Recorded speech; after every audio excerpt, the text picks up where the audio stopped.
सगळा फाउंडेशन ज्याच्या भोवती असतो ते म्हणजे लाईफ स्किल, जीवन कौशल्य आहे ते, की आयुष्यामध्ये तुम्हाला बाबा रे पुढे जायचं तर तुम्हाला नवीन आयडियाज तर सुचल्या पाहिजेतच.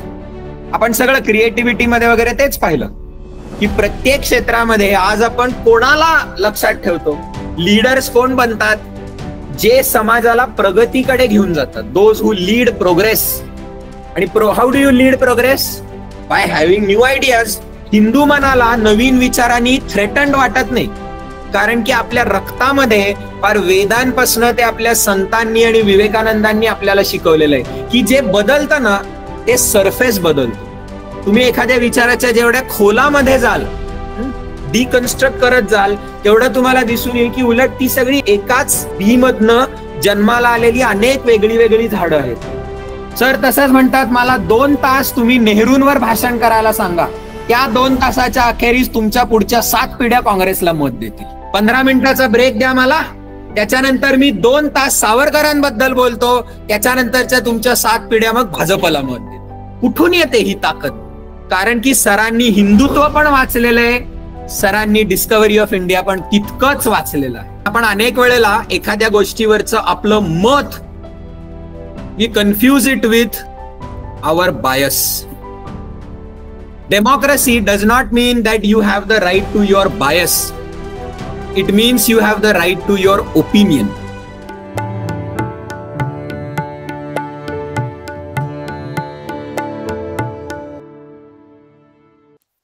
डिबेट बोले तो क्या? वाद विवाद. आजपर्यंत किती जणांनी शाळा किंवा कॉलेज एनी लेवल वादविवाद स्पर्धेमध्ये भाग घेतलाय? असे कोण कोण आहेत? कधी ना कधी ना. हा, ते जर तुम्ही 17 मधल्या फक्त ह्या शब्दावर फोकस केलं ना तर साहजिक हा प्रश्न पडला. मला काय इंटरेस्ट नाही डिबेटमध्ये, मला लोकांच्या समोर उभं राहून फार भाषण ठोकता पण येत नाहीत, मला इच्छा पण नाहीये त्याची. मला नोट्स असू देत किंवा मग तोरवण्यासारखा असं उभं राहून सूर पण लागत नाही मला काय करायचंय? मग कधी जाणवलं का तुम्हाला तोरवण्याच्या 9व्या महिन्यामध्ये असल्यासारखं उभं राहून बोलतो तुमच्या समोर? मला दर वेळेला तो भाषण करायला लागला ना की असं तो समोर जर 19 जण असले तर तो 20 जणांसाठी भाषण करतोय असं. अयो होते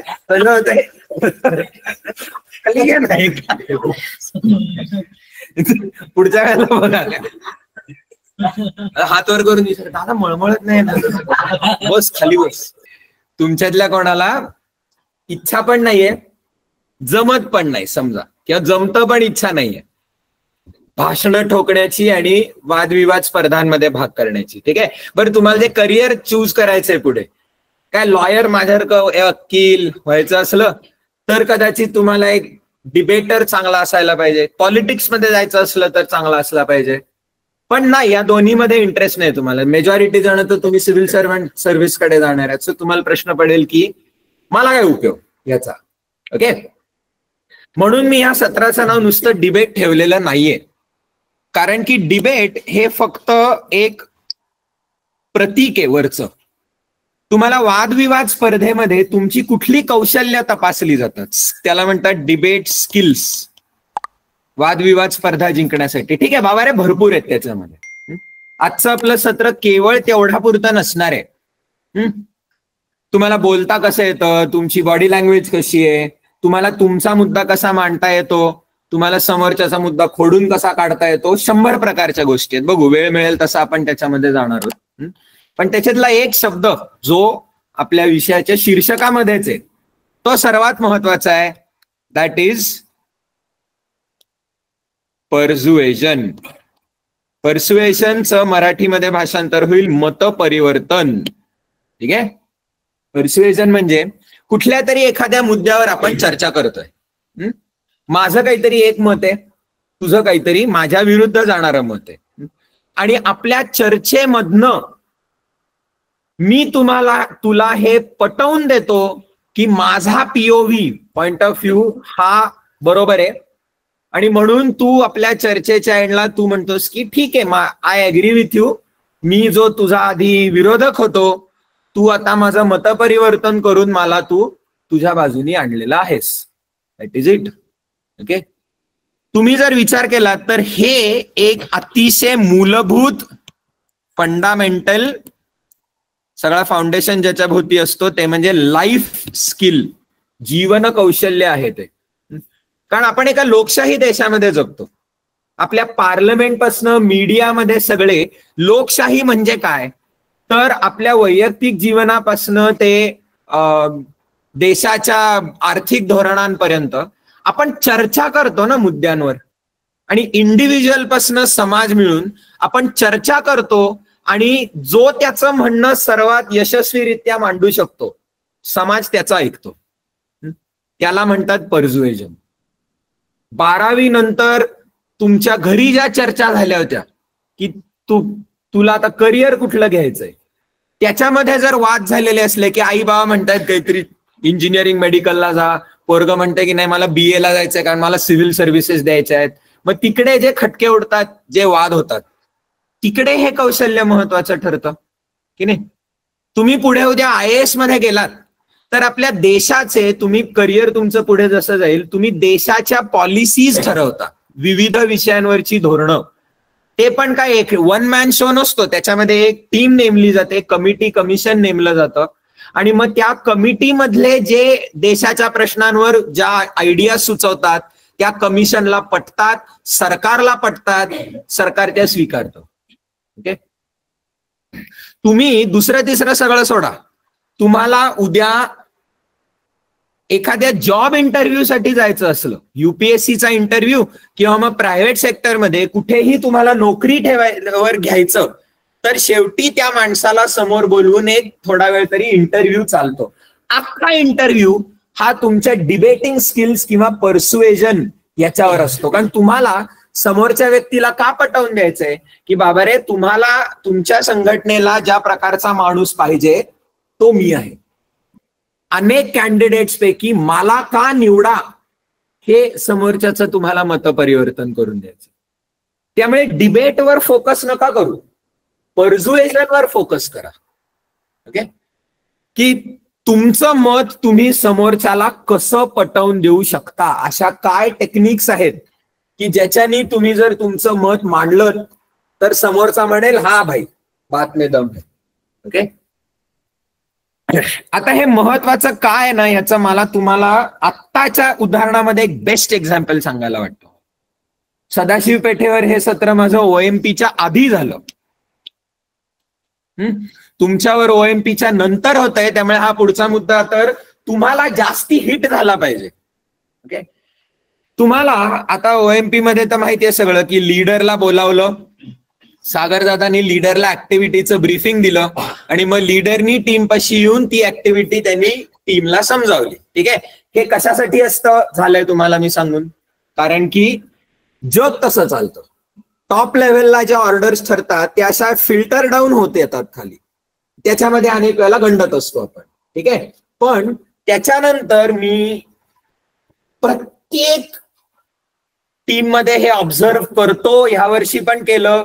सदाशिव पेठेच्या मुलांना तर मी आधी हे होणारे याची चेतावणी दिलेली असून हे घडलं की काय होतं रे, की तुम्ही सगळेजण ऍक्टिव्हिटी काय समजून घेता नाही घेता ते सगळे घोळ आपण OMP मध्ये बोललो, पण त्याच्यानंतर तुम्ही जेव्हा स्ट्रॅटेजी आता की आता ही ऍक्टिव्हिटी जिंकण्यासाठी आपल्याला काय करावं लागेल याच्यावर जेव्हा चर्चा सुरू होते ना, तेव्हा मला एक मुद्दा जाणवलेला आहे, अ फिनॉमिनन, की हे ह्या चर्चा कशा घडतात. त्याला मी एक नाव दिलेलं आहे, the loudest guy in the room wins. Loudest म्हणजे की जो व्यक्ती स्वतःचं म्हणणं असं सर्वात अग्रेसिव्हली किंवा जास्ती अग्रेसिव्ह, थोडा निगेटिव्ह शब्द आहे, असर्टिव्हली ठामपणे मांडू शकतो ना, सगळा टीम तिथंच ऐकतंय. नॅचरली लिडरशिप त्याच्याकडेच जाते, स्ट्रॅटेजी पण हा भिडू शेवटी जे बोलतो तीच सगळी टीम पाळते. ही काय दरवेळेला वाईट गोष्ट असते अशी नाहीये काय, म्हणजे की जर तो खरंच लीडर त्याला ऍक्टिव्हिटी नीट समजली आणि त्याची स्ट्रॅटेजी बरोबर असली तर हे चांगलं पण होऊ शकतं. पण तितकंच खरं आहे की काही काही वेळेला असं होतं की कोण लोक असतात रे ही, की जे पहिले तोंड उचकटायला अति उत्सुक असतात. हे जनरली ग्रुप मधले जे एक्स्ट्रोव्हर्टेड लोक असतात, बडबड हा तर ज्यांचा जन्मसिद्ध हक्क असतो, ज्यांना इतक्या टीम्समध्ये मी आहे जाणवतं मला की लीडरचं अरे ब्रीफिंग पूर्ण तर होऊ दे, त्याच्या आधी ह्यांनी काहीतरी 10 मुद्दे सांगायचे असतात लीडरला. हे लोक 3च मुद्दे ऐकतात, त्यांना वाटतं मला सगळं समजलेलं आहे, आणि ते मग नंतर सगळ्यांवर एकतर सभ्य भाषेमध्ये डॉमिनेट करायला लागतात, किंवा खरं म्हणजे दादागिरी बुलिंग करायला लागतात. आणि त्याची बॉडी लँग्वेज कशी असते, ओके गाईज ऐका, सगळ्यांचं लक्ष वेधून घेणे, आणि हे असं आहे, आपण हेच केलं पाहिजे, कळतंय का तुला, बोर्ड दाखवून, ही बॉडी लँग्वेज. त्याच्याकडे बोर्ड दाखवतोय, ते बिचारा इंट्रोव्हर्ट असलं तर ते हो बाबा समजलं, थंड घे, असा आपल्याला विचार पडतो. त्यामुळे पूर्णपणे लीडरचं ब्रीफिंग ऐकलेलं नसतं, बाकीच्या सगळ्यांना बोलण्याचा चान्स देत नाही हा व्यक्ती अनेक वेळेला. म्हणजे मी थोडं निगेटिव्ह साईडला जाऊन सांगतोय, काय बोलण्याचा चान्स देत नाही, सगळ्यांचं कॉन्व्हर्सेशन असं, त्याचा आवाज मोठा असतो, त्याचं एकंदरीतच व्यक्तिमत्व ज्याला असं इम्पोजिंग व्यक्तिमत्व म्हणतात असं असतं, आणि डोक्याच्या पुढे तोंड चालत असतं. आधी शब्द थोबाडातनं बाहेर पडतात, मग मागून आला तर विचार येतो. टीम ह्याच ऐकते. तो जनरली जी स्ट्रॅटेजी सुचवतो ती अशी अर्धवट शिजलेल्या खिचडीसारखी असते, पण तो अख्ख्या टीमची विचार अशा एका दिशेने तो सेट करतो, आणि मग त्याच दिशेने टीम पुढे पुढे विचार करत राहते. कोणी हा मुळातला प्रश्न विचारतच नाही की अरे तुझी पहिली स्ट्रॅटेजी सुचवलेली होतीस ना, तीच काय उपयोगाची नाही, आपण जरा दुसऱ्या दिशेने जाऊयात. सागरदादांनी तुम्हाला जे सगळं ब्रीफिंग दिलं त्याच्यामध्ये अशी कुठली तरी अशी छुपी ट्रिक होतीच, बरं, छुपी ट्रिक, की ते जर तुम्ही व्यवस्थित ब्रीफिंग ऐकलं असतं, त्याच्यावर विचार केला असता, तर तुम्हाला ती ट्रिक सापडली असती, आणि मग त्या बरोबर त्या ह्याच्यातनं तुमची सगळी ऍक्टिव्हिटी सुटली असती. लिसनिंग आणि ऑब्झर्वेशन स्किल्स हे जास्ती महत्वाचे आहेत. पण हे जे ऐकणे आणि निरीक्षण करणे, ऑब्झर्वेशन, हे स्ट्रॉंग पॉइंट्स कोणाचे असतात, तर ग्रुप मधले जे इंट्रोव्हर्ट लोक असतात, ते गप्प बसतात, ते तोंडाच्या आधी तोंड सोडण्याच्या आधी विचार करतात, त्यांचं शांत चित्त असतं. त्यामुळे त्यांना हे जे छोटे छोटे गोष्टी की जे बडबडीच्या अति उत्साहामध्ये आपल्याकडनं निसटतात, त्या त्यांना जाणवतात. पण मग हे असं का होतं की ग्रुप यांचं, टीम जनरली यांचं ऐकत नाही, कारण त्यांची डिलिव्हरी स्टाईल, ते बोलतात, व्हॉल्यूम छोटा असतो, मुळामध्ये दुसऱ्या कोणाच्या तरी वर आवाज चढवून किंवा हे तू गप्प बस, थांब ना जरा मला बोलू दे, हे जे असं स्वतःला ठामपणे की मी बोलतोय आता, बाकीच्या सगळ्यांनी ऐकायचं, हे नसतं त्यांच्या व्यक्तिमत्वामध्ये. त्यामुळे मुळामध्ये अनेक वेळेला तर असं होतं की दुसरा कोणी त्यांना विचारेपर्यंत ते बोलतच नाही. कॉन्फिडन्सचा अभाव असतो कदाचित, किंवा एकंदरीतच व्यक्तिमत्वामध्ये नसतं असं की दुसऱ्याला तोडामध्ये आवाज चढवा आणि मी सांगतोय ते ऐका, असं एक ठामपणे बोलण्याचं.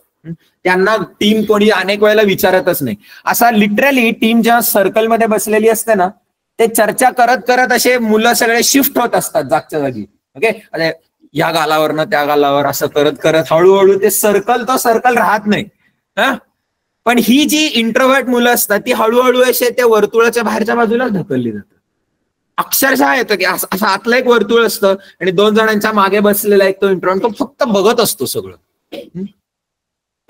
मला असं इतक्या वेळेला जाणवलंय की जी अशी मध्ये एक छोटीशी शांततेचा एक क्षण मिळतो ना, त्याच्यात हा जो इंट्रोव्हर्टेड मुलगा मुलगी आहे तो हळूच एखादंच वाक्य बोलतो. अख्ख्या 40 मिनिटाच्या प्लॅनिंग टाइम मध्ये एकच वाक्य बोलतो तो, पण ते इतकं इंटेलिजंट वाक्य असतं की त्याच्यात अख्ख्या गेमची ट्रिक लपलेली असते. ते त्याला स्पॉट होतं, तिला स्पॉट होतं, कारण तो गप्प बसतो, तो विचार करतो, तो ऐकतो लीडर जे बोलतोय तो, आणि त्याचे ऑब्झर्वेशन स्किल्स पण अनेक वेळेला चांगले असतात. हे कॅरेक्टर ट्रेट जनरली जे इंट्रोव्हर्टेड लोक असतात त्यांच्याशी जोडले जातात. पण मग त्याला आयडिया जी सुचते ती चांगली सुचते, पण त्याचा वीकनेस असतो की त्याला ती दुसऱ्यांना पटवून देता येत नाही. आणि ज्याला त्याची आयडिया पटवून देता येते टीमला, नॉट नेसेसरीली की त्याची सर्वात चांगली आयडिया असते. पण मग विचार करा. आणि हे नुसतं OMP हे फक्त एक प्रतीक आहे. हे फक्त एक प्रतीक आहे आयुष्याचं, की आयुष्यामध्ये तुम्हाला बाबा रे पुढे जायचं तर तुम्हाला नवीन आयडियाज तर सुचल्या पाहिजेतच. आपण सगळं क्रिएटिव्हिटीमध्ये वगैरे तेच पाहिलं की प्रत्येक क्षेत्रामध्ये आज आपण कोणाला लक्षात ठेवतो? लीडर्स कोण बनतात? जे समाजाला प्रगतीकडे घेऊन जातात. Those who lead progress. आणि how do you lead progress? By having new ideas. Science, politics, military, business, international relation सगळ्यामध्ये ग्रेट माणसं कोण असतात? की ज्यांना काहीतरी नवीन सुचलं, ज्यांनी जगाला एक नवीन दिशा दाखवली. त्यामुळे पहिला मुद्दा येतो की बाबा रे तुम्हाला चांगल्या आणि नवीन जग बदलणाऱ्या आयडिया सुचल्या पाहिजेत. हे बरोबर आहे. ओके. पण आज आहे आपण त्याच्यासाठी पहिल्या मुद्द्यासाठी ना आपलं झालं क्रिएटिव्हिटीची 2 सत्र घेतली आपण. त्याच्या पलीकडे जाण्याची आवश्यकता नाही. ठीक आहे. पण नुसतं चांगल्या आयडिया सुचून चालत नाही. तुम्हाला जगाला पटवून पण द्यावं लागतं की तुमची आयडिया किंवा तुम्हाला जगाच्या इंडिव्हिज्युअल आपल्या जीवनामध्ये किंवा तुमच्या टीमला किंवा जगाच्या समोरचा जो एक काहीतरी समस्या आहे, काहीतरी प्रश्न आहे, प्रॉब्लेम आहे, त्याच्यावर तुम्हाला जे सोल्युशन सुचलंय ते बेस्ट सोल्युशन आहे. It is the best solution from amongst many competing solutions. आणि म्हणून तुमचं ऐकलं पाहिजे. किती सिंपल गोष्ट आहे की नाही? लीडर्स कोण असतात? जे नवीन आयडियाज काढतात, जे समाजाला नवीन दिशेने घेऊन जातात. त्यामुळे नवीन आयडिया सुचल्या पाहिजेत. पण आज आपण लक्षात कोणाला ठेवतो? कॅल्क्युलस ही जी डोकं फिरवणारी मॅथमॅटिक्सची ब्रांच आहे, आपण अख्खी आज ती चिपकवतो न्यूटनच्या नावावर. पण अनेक जणांना त्यांच्याच बरोबर लिबनिट्सचं नाव माहिती नसतं. एकाच काळामध्ये दोघांनी इंडिपेंडेंटली कॅल्क्युलस शोधून काढलं. आणि आज ऍक्च्युली आपण गणिताच्या पुस्तकांमध्ये जे नोटेशन वापरतो ना, इंटिजरची साईन वगैरे वगैरे, ते नोटेशन ऍक्च्युली लिबनिट्सचं नोटेशन आहे. पण आपण कॅल्क्युलस शोधण्याचं श्रेय आपण न्यूटनला देतो. एव्होल्युशन, चार्ल्स डार्विन बरोबर, अजून एक मी ते नाव विसरतोय आता, अजून एक सायंटिस्ट आहे की त्यांनी त्याच काळामध्ये त्यांनी एव्होल्युशनचा सिद्धांत मांडला होता. पण चार्ल्स डार्विननी स्वतःचे संशोधन पब्लिश आधी केलं म्हणून आज त्याला क्रेडिट मिळतं. OMP मध्ये पण एखादी स्ट्रॅटेजी सक्सेसफुल असू दे किंवा फेल्युअर असू दे, अनेक वेळेला असं होतं की त्याचं क्रेडिट कोणाला मिळतं? की ज्यांनी ती पहिल्यांदा सुचवली आणि ज्याच्या सांगण्यावरनं ग्रुपनी सगळ्यांनी ती ऐकली. ओके. त्यामुळे आयुष्यामध्ये जर वर जायचं कुठल्याही क्षेत्रामध्ये तर पहिली गोष्ट म्हणजे चांगल्या जग बदलणाऱ्या आणि नवीन आयडिया सुचणं तुम्हाला गरजेचं आहे, म्हणजे क्रिएटिव्हिटी. पण त्याच्याच पलीकडे जाऊन तुम्हाला जगाला आणि लोकांना हे पटवून पण देता यायला पाहिजे की तुम्हाला सुचलेली आयडिया बेस्ट आयडिया आहे आणि ती त्यांनी ऐकून घेतली पाहिजे. That is persuasion. भाई मग आता हा विचार केला तुम्ही तर हे किती मूलभूत कौशल्य आहे. तुम्ही जीवनामध्ये ज्या क्षेत्रामध्ये जाल तिकडे तुम्हाला उपयोगाचं कौशल्य आहे की नाही. एक लक्षात घ्या, वादविवाद स्पर्धा हे फक्त माध्यम आहे. It is a means to an end. शेवटी वादविवाद स्पर्धेमध्ये जिंकतो कोण? ज्याला भाषण मस्त ठोकता येतं ते गरजेचं आहे काय. पण त्याच्यामध्ये आज मी नाही जाणार आहे फारसं. शेवटाकडे वेळ मिळाला तर जाईन. पण नम्रताताईचं तुमच्यावर पब्लिक स्पीकिंग, इम्प्रूव्हिंग ओरेटरी, ते मुळामध्ये चांगलं बोलायचं कसं याच्यावरचं सत्र होतं. मी मुख्यतः जाणार आहे की तुम्ही जे बोलताय त्याचा कंटेंट त्याच्यामध्ये काय असलं पाहिजे की ज्यांनी समोरच्याला वाटेल की बात में तो दम आहे. की तुम्ही समोरच्या व्यक्तीला स्वतःचं मत कसं पटवून द्यायचं. अनेक थिअरीज आहेत. त्याच्यातली पहिली गोष्ट मी तुम्हाला एक जास्ती सखोल थिअरी सांगतो. आपल्या देशामध्ये लक्षात घ्या, काय आपल्या संस्कृतीमध्ये हे जे वादविवाद, वाद प्रतिवाद, किंवा त्याला इंग्लिश मधला एक फार छान शब्द आहे थिसिस, अँटीथिसिस, येस, आणि सिंथेसिस, या प्रक्रियेला अतिशय वरचं स्थान दिलेलं आहे. काय खरं म्हणजे तुम्ही जेवढा इतिहासाचा अभ्यास कराल तेवढं तुम्हाला दिसून येईल की हिंदू धर्म, हिंदू जीवन पद्धती ही एवढी हजारो वर्ष कशी काय टिकली, ह्याचं हे एक महत्वाचं कारण आहे. आपल्या युपीएससीच्या सिलेबसमध्ये पण आर्ट अँड कल्चर मध्ये आपल्याला बोरिंग भाषेमध्ये शिकवलं जातं की आपले सगळे जे लिटरेचर आहे त्याला दोन प्रकारांमध्ये डिवाइड केलं जातं. एकाला म्हणतात श्रुती, तुम्ही दोघे. श्रुती म्हणजे that which has been heard, म्हणजे सर्वसाधारणपणे आपले 4 वेद यांना श्रुतीमध्ये मानलं जातं. ओके. आणि त्याच्याच बरोबर अनेक खंड येतात ज्याला म्हणतात स्मृती. स्मृती म्हणजे that which has been remembered. तर ह्याच्या मागे लपलेला सखोल विचार आहे काय. आपण जे अद्वैत म्हणतो ना, झालंय मी तुम्हाला PhD मध्ये सांगून. अद्वैत म्हणजे काय की आपल्याला जे परस्पराविरुद्ध जाणारे विचार आहेत ते दोन्हीही एकाच वेळेला खरे असू शकतात ही सांगणारी विचारधारा म्हणजे अद्वैत. अद्वैत आणि त्याच्या पुढे येतं वेदांत. वेदांचा अंत म्हणजे शेवट अशा अर्थाने नाही, तर वेदांच्या विचारांचा कलश, climax, the highest manifestation of Vedic thought, म्हणून त्याला वेदांत म्हणतात. नुसता वेदांचा शेवट म्हणजे शेवटचा पॅरेग्राफ, चॅप्टर असा मूर्खासारखा इंटरप्रिटेशन नका घेऊ त्याचं. ओके. एखादी गोष्ट अभिजात पण असू शकते, क्लासिकल, क्लासिकलचा अर्थ होतो की जी कधी बदलत नाही आणि तरीही बदलत्या काळानुसार बदलू शकते. हे आपल्याला दोन्ही कसं काय एकाच वेळेला सत्य असू शकतं. How can something be perpetual, universal, constant and still changing. दगड, दगडासारखा दगड, दगडामध्ये कोरलं की ते बदलत नाही, ठीक आहे, ते अभिजात आहे. किंवा मग रबर की ते सारखंच बदलत राहतं. अशी कसं काय एखादं असू शकतं की जे कॉन्स्टंट पण आहे आणि तरी सारखं बदलतंय. ही जादू आपल्या ऋषीमुनींनी आपल्याला सांगितलेली आहे ह्याच्या फरकामध्ये, श्रुती आणि स्मृती. वेदांमध्ये जी सूत्र मांडलेली आहेत, प्रिन्सिपल्स, ती प्रिन्सिपल्स अजरामर आहेत, अभिजात आहेत, कधीही न बदलणारी आहेत, ते कॉन्स्टंट आहेत ती. ओके. पण आपल्या ऋषीमुनींना हा विवेक होता लक्षात येण्याचा की जशी युग पुढे जातात, जसा काळ बदलतो, समाज बदलतो, व्हॅल्यू सिस्टीम बदलते, टेक्नॉलॉजी बदलते, अर्थव्यवस्था बदलते, राजकारण बदलतं, तसं जे असे अभिजात विचार आहेत त्याचं आत्ताच्या युगामध्ये प्रतीक, मॅनिफेस्टेशन हे बदलत राहतं. त्यामुळे आपल्या ऋषीमुनींनी ना, आणि विवेकानंद पण, जे 11 सप्टेंबर 1893 पार्लमेंट ऑफ रिलिजन्स याच्यामध्ये 2च मिनिटं भाषण केलं विवेकानंदांनी, पण त्यांनी हिंदू धर्माचा जो सर्वात गाभात सांगितला तो ह्याच्यामध्ये येतो. काय की बाबा रे, मी म्हणतोय तेच खरं, आणि ते तू ऐकलंच पाहिजेस, नाहीतर तुझं मुंडकं उडवीन. हे कधीच नव्हतं आपल्या संस्कृतीत. अखंड नेहमी नवीन विचारांचा स्वागत होतं.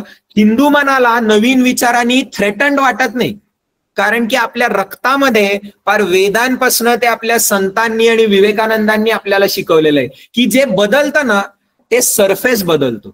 तुम्ही एखाद्या विचाराच्या जेवढ्या खोलामध्ये जाल, डिकन्स्ट्रक्ट करत जाल, तेवढं तुम्हाला दिसून येईल की उलट ती सगळी एकाच भीमधनं जन्माला आलेली अनेक वेगळी वेगळी झाडं आहेत. ती एकम सद विप्राहा बहुधा वदंती. सत्य एक आहे पण त्याला अनेक नावांनी ओळखलं जातं.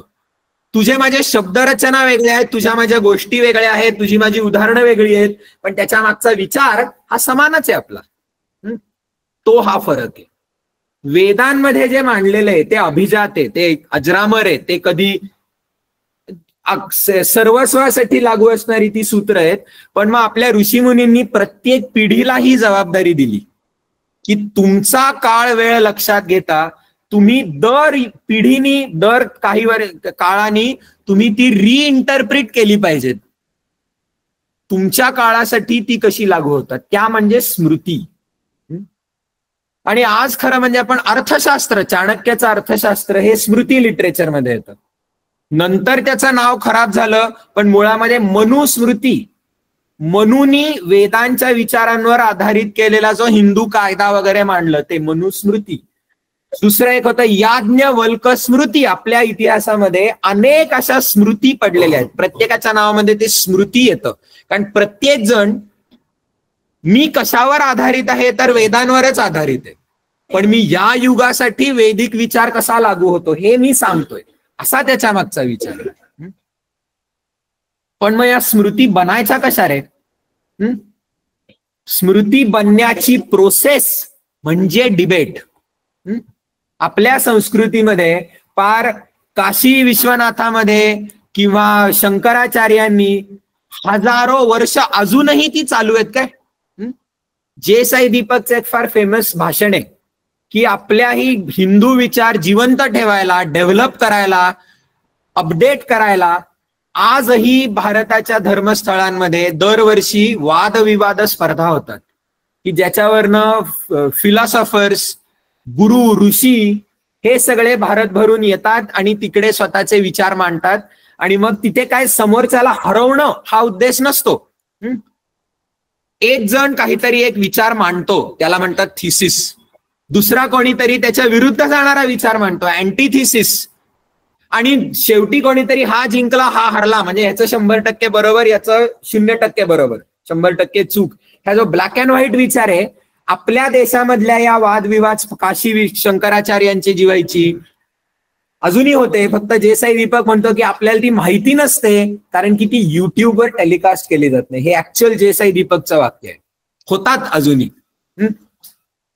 आणि उद्देश काय असतो ह्या वादविवाद स्पर्धांचा की तुझं म्हणणं मला खोडून काढायचं आहे असं नाही. आपल्या विचारवंतांना हे कळलेलं आहे की मी जर 0वर असीन आणि तू जर 10वर असशील तर माझं 100% बरोबर आणि तुझं 100% चूक, आणि तुला पण वाटतंय माझं 100% बरोबर आणि तुझं 100% चूक, याच्याने अखंड वादच होणार.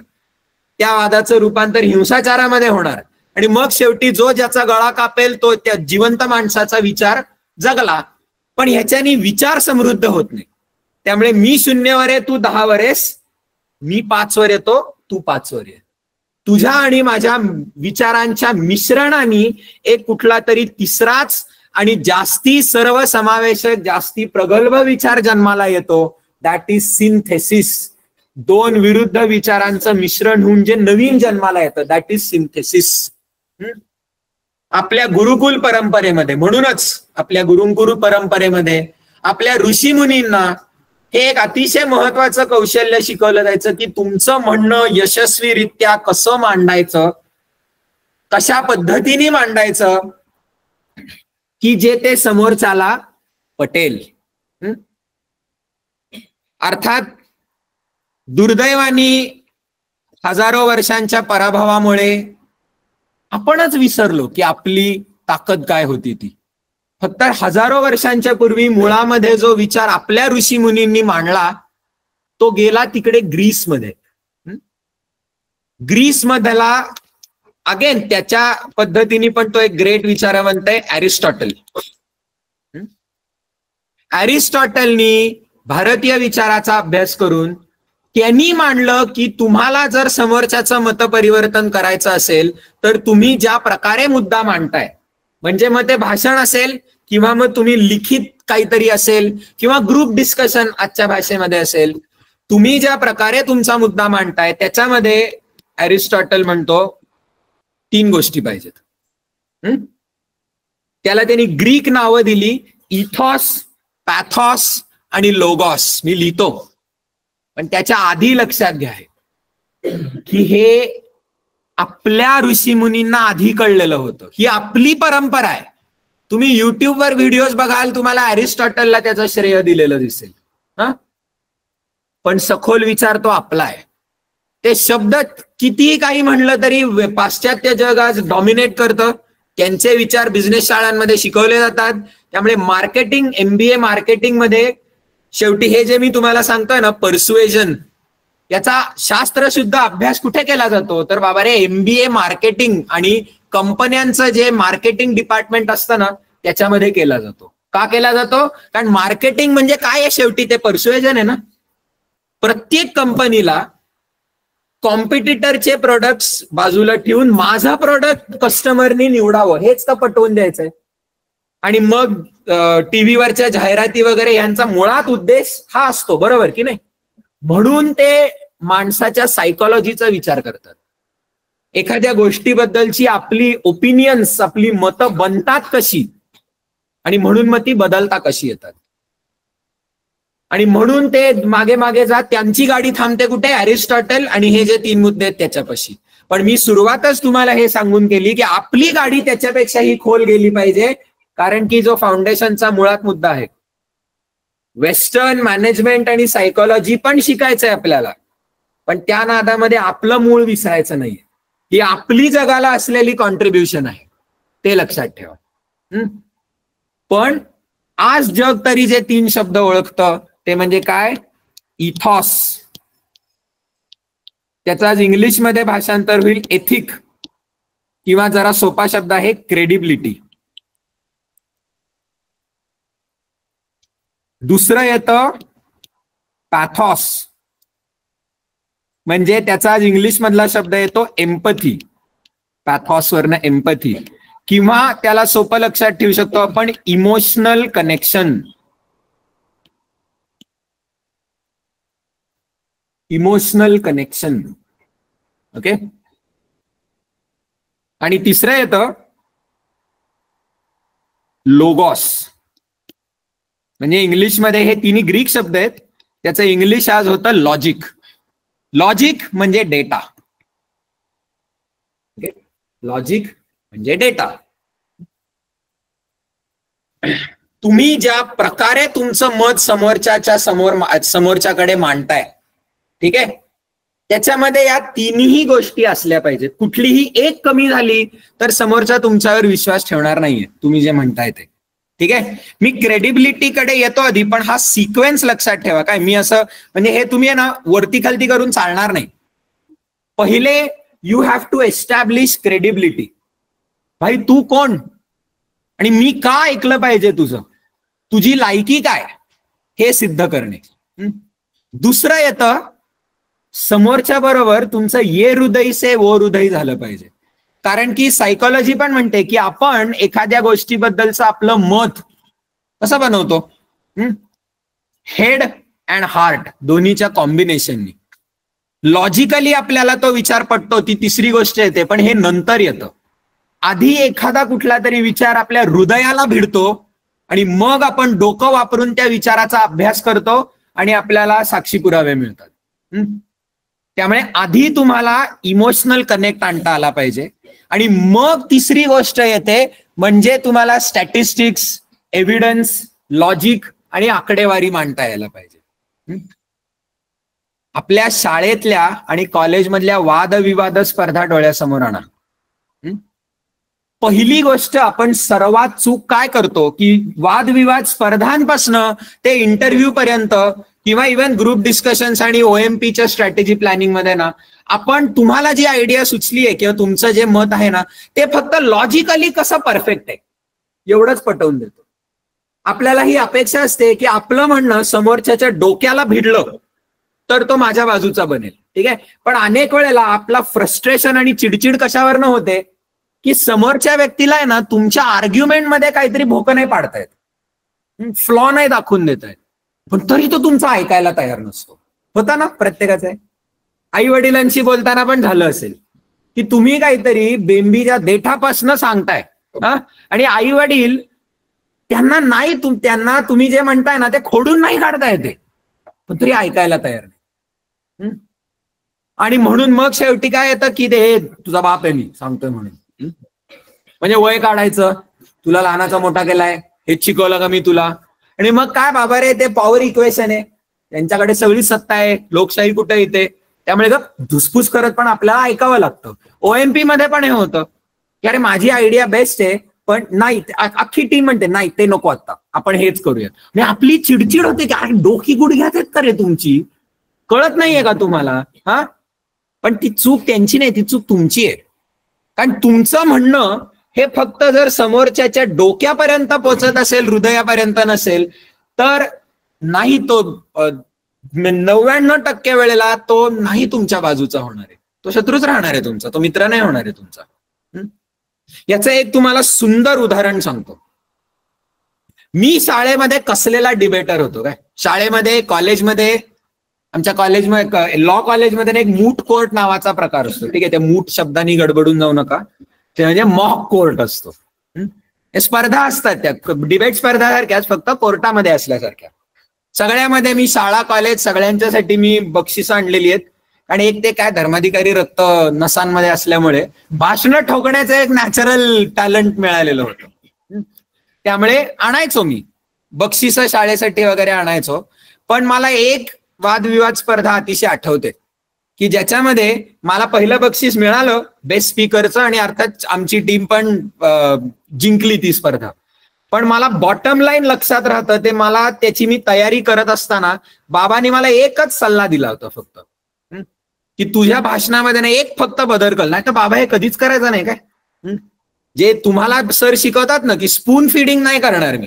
तुझं भाषण आहे, तू अभ्यास करायचा, तू तयारी करायची आणि तू तुझा मुद्दा मांडायचास, मी नाही करणार आहे ते. विषय असाच काहीतरी पर्यावरणासंबंधात वगैरे होता की पृथ्वीची वाटचाल पर्यावरणामुळे विनाशाकडे आहे का काय वगैरे वगैरे वगैरे काहीतरी. ठीक आहे, माझा अभ्यास त्या बाबतीमध्ये मी अनेक महिने करतच होतो. आणि अर्थात माझ्या तयारीमध्ये, तुम्हाला इकडे दाखवतो, माझ्या तयारीमध्ये पीपीटी आम्हाला वापरायला अलाउड होतं. त्यामुळे मी हा एक ग्राफ तयार केला. बाजूला होत नाही आता. 1750 पासून ते 2020 पर्यंत ऍटमॉस्फिअर मध्ये कार्बन डायऑक्साईडचं प्रमाण किती त्याला मोजतात पीपीएम मध्ये, पार्ट्स पर मिलियन. ओके, मॉलिक्युल्स जर हवेतले मोजले, 1 मिलियन मॉलिक्युल्स घेतले तर त्याच्यातले कार्बन डायऑक्साईडचे मॉलिक्युल्स किती. ओके, आकडा क्रिटिकल आकडा मानला जातोय 400. जर पृथ्वीच्या ऍटमॉस्फिअर मधलं कार्बन डायऑक्साईडचं प्रमाण हे 400 पार्ट्स पर मिलियनच्या पलीकडे गेलं तर त्याच्याने जो ग्रीन हाऊस इफेक्ट होतो, त्याच्यामुळे जे ग्लोबल वॉर्मिंग होतं आणि त्याच्यामुळे जे सगळे पृथ्वीवर विनाशकारी आत्ता पाहतोय पण ते अमेरिकेमध्ये जे वाईल्ड फायर सुरू आहेत त्याचं उदाहरण आहे. पृथ्वीचा विनाश सुरू झाला.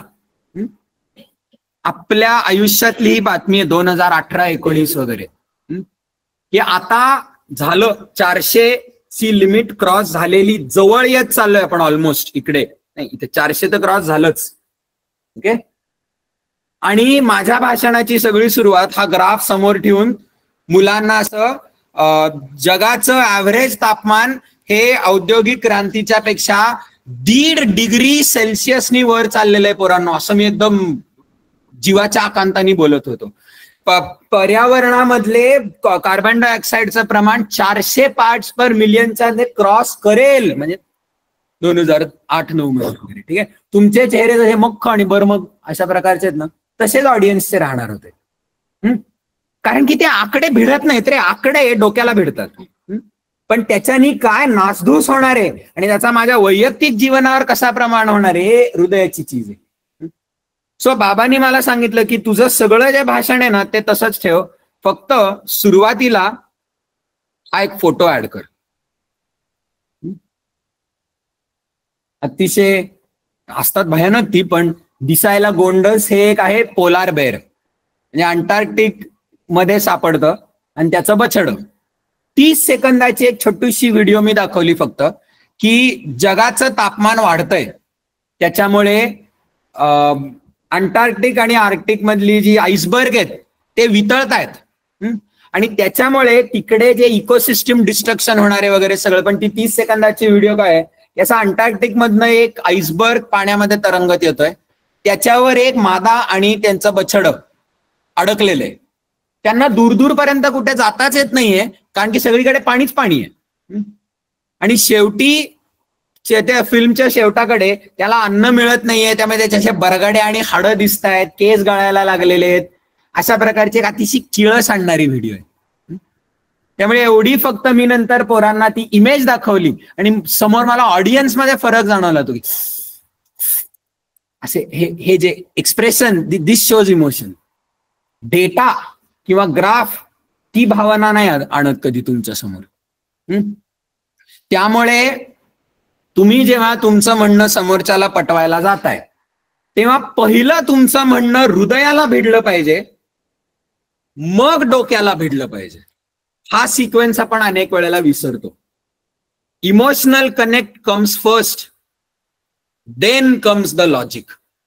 आपण केलं तर एक वेळ उलट करायला जातो, किंवा आपण फक्त लॉजिकवर अवलंबून राहतो, म्हणून आपले इंटरव्ह्यू फेल जातात. आपल्या OMP मध्ये आपली आयडिया टीम मेंबर्स ऐकत नाहीत, वगैरे वगैरे अनेक प्रकारचे अडथळे येतात. पण या सगळ्याच्याही आधी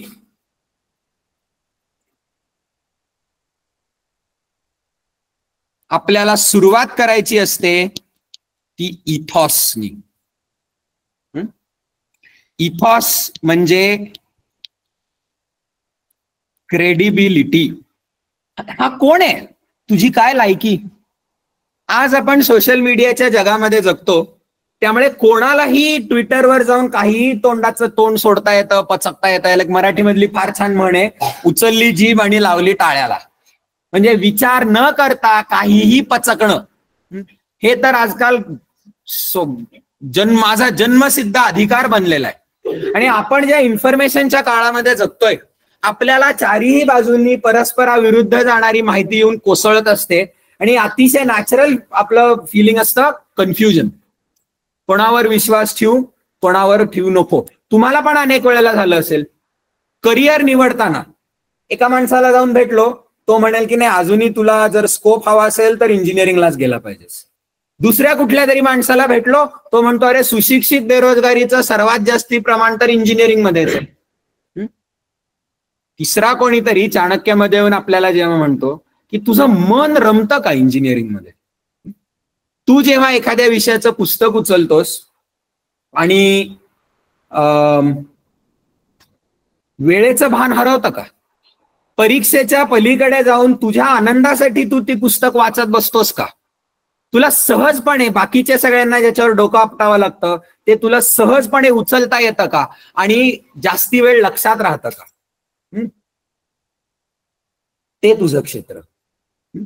स्कोप हा क्षेत्राला नसतो, स्कोप हा माणसाला असतो. तुला जे येतं, तुझ्या आयुष्याची इमारत तुला जे येतं त्याच्यावर बांध, तुला जे येत नाही त्याच्यावर बांधू नकोस. You follow your heart. पैसा मागणं येईलच. ठीक आहे, कोणाची आहेत ही वाक्य, कोणाची आहेत. एक्झॅक्टली. इदम न मम. अधिष्ठान, 1 वर्षीची पण अधिष्ठान मालिका संपत नाही, आणि मग तुम्हाला तिकडे जेव्हा बालगंधर्व कुठे भरतनाट्यामध्ये बसलो होतो तेव्हाची भावना आठवा. बात तो सही आहे. आपण कन्सल्टंटला जाऊन भेटलो, तो आपल्याला रिपोर्ट दाखवेल, आकडेवारी वगैरे दाखवेल, आणि का तू इंजिनिअरिंग घेतलं पाहिजेस हे तो आकडेवारीने पटवून देईल. आपण त्या कन्सल्टंटकडनं बाहेर पडलो किंवा कुठल्या तरी की ठीक आहे, ते सांगत होता ते सगळं बरोबर आहे, पण काहीतरी गडबड वाटते अजून. पण सरांच्या सत्रांमध्ये ही वाक्य ऐकून जे भारावल्याची भावना येते, दॅट इज बिकॉज तो कन्सल्टंट तुम्हाला जे सांगतोय ते इकडं भिडतंय, पण सर तुम्हाला जे सांगतायत ते इकडं भिडतंय. ठीक आहे, हा पहिला मुद्दा. आणि दुसरा मुद्दा, ते सर आहेत सांगणारे. मी लिहून देतो तुम्हाला की हीच सगळी वाक्य जर सरांची अधिष्ठान मालिका सुरू होण्याच्या आधी मी तुमच्या समोर बोललो ना, तेवढा इम्पॅक्ट येणार नाही त्याचा. काय येणार नाही ह्याचं एक कारण अर्थातच की माझी काय पर्सनॅलिटी बाबा सरां एवढी दिमागदार नाही, मला सरांच्या सारखं बरा बोलता येतं, पण सर म्हणजे एक पातळीच वेगळी आहे. ते उगाच माज नको करायला कोणी कधी. तो ठीक आहे, आडनाव धर्माधिकारी असलं तरी पहिलं नाव सिद्धार्थ आहे, याची जाणीव माणसाने पाय जमिनीवर ठेवून ठेवावी. ठीक आहे, मी ते बोलल्याने तो इम्पॅक्ट येणार नाही. का? कारण जेव्हा स्टेजवर उभं राहून अविनाश धर्माधिकारी हे बोलतो, त्या शब्दांच्या मागे त्या माणसाचा 40 वर्षाचा ज्ञानयज्ञ असतो. त्यांनी 10 वर्ष केलेली सेवा, त्याच्यानंतर 25 वर्ष चालवलेलं चाणक्य, आणि वयाच्या 16व्या वर्षी राजयोग वाचून जी सुरुवात झाली ज्ञानाची, ते सगळं बोलत असते. ते शब्दांमध्ये मी बोलेपर्यंत तुम्हाला जाणवणार नाही, पण जे सर ये हृदय से वो हृदय करतात, दॅट इज शब्द तेच, पण ते जेव्हा अविनाश धर्माधिकारीच्या तोंडून येतात तेव्हा तुम्हाला त्या शब्दांना वजन जास्ती असतं. कारण की त्या माणसाची क्रेडिबिलिटी ती आहे, त्याचं कर्तृत्व, त्याचं आयुष्य जे जगलाय तो आणि त्या जगण्यातनं तो जे बोलतोय ते असतं.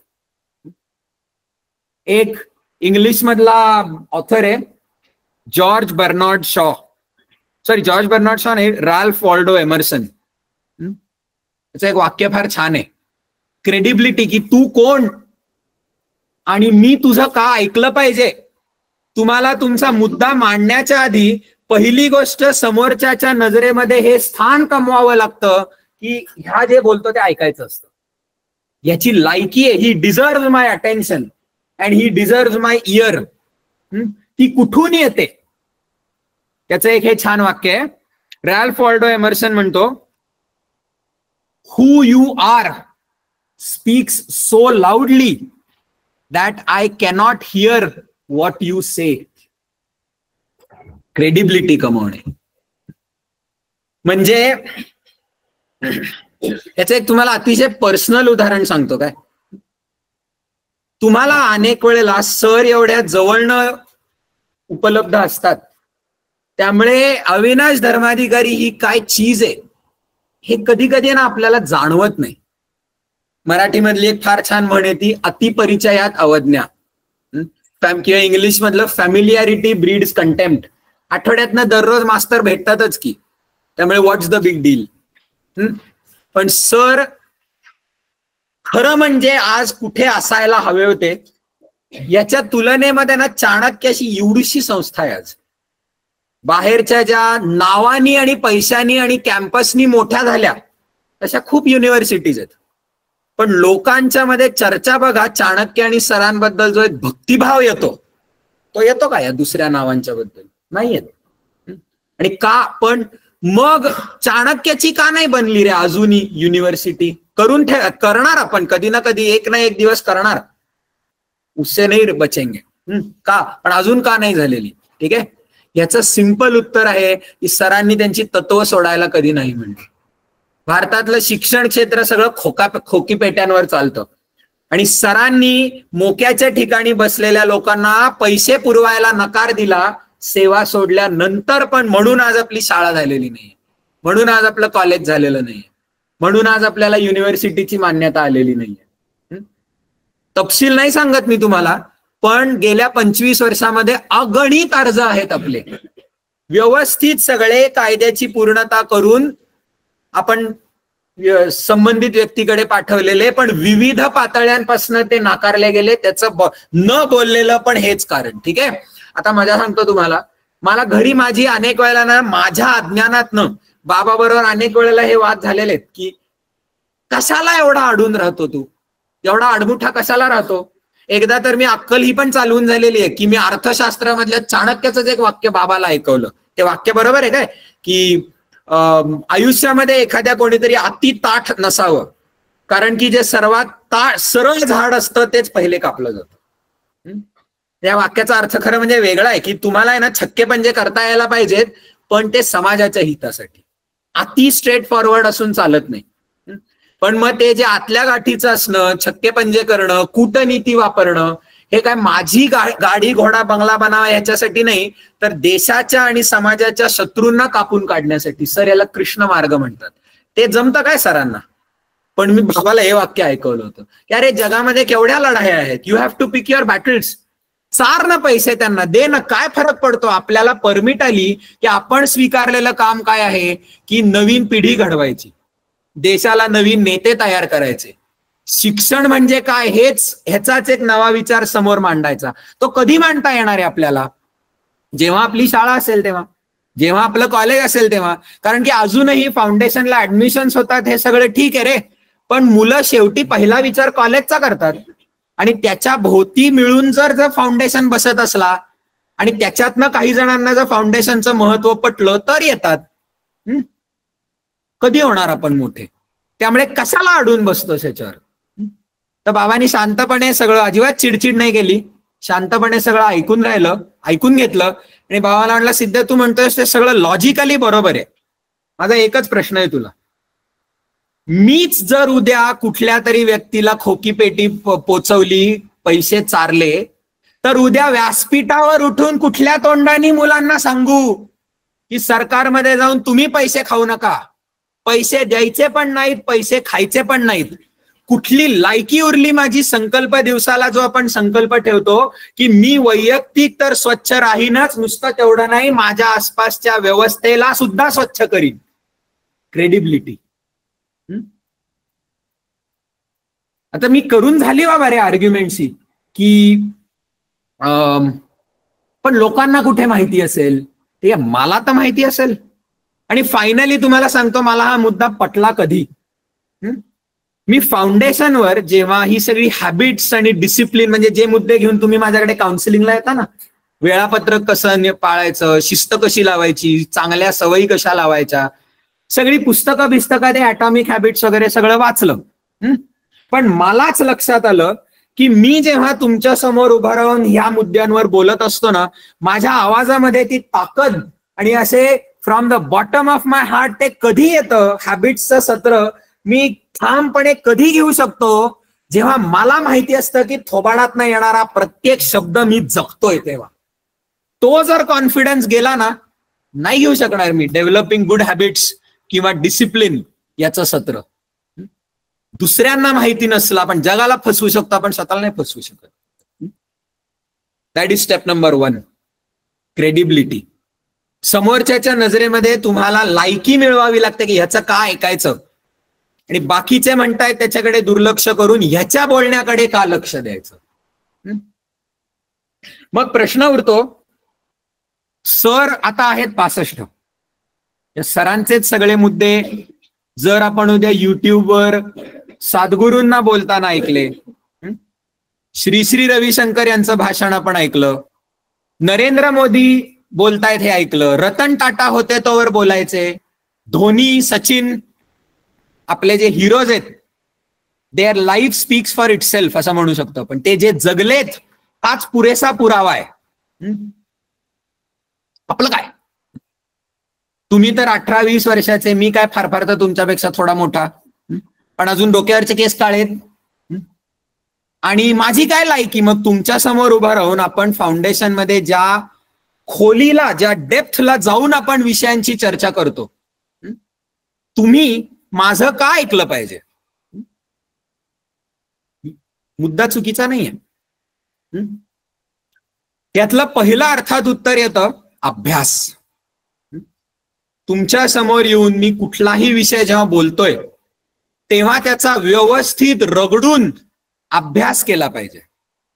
फाउंडेशनवर जर एखादा नवीन फॅकल्टी मला सत्र दे म्हणत असला तर मी पहिली गोष्ट ही तपासतो की तुला जो विषय घ्यायचा म्हणतोयस तू त्याचा काय अभ्यास केलेला आहेस. आणि मी आतापर्यंत अनेक फॅकल्टीज असे रिजेक्ट केलेले आहेत की ज्यांनी 2-4 युट्यूब व्हिडिओज बघितल्या, थोडं इकडचं तिकडचं फक्त काहीतरी जोडलं आणि मुलांच्या समोर बोलायला गेले. ते पोरांना लक्षात घ्या, तुम्हाला फसवणं खूप सोपं आहे काय फाउंडेशन मध्ये.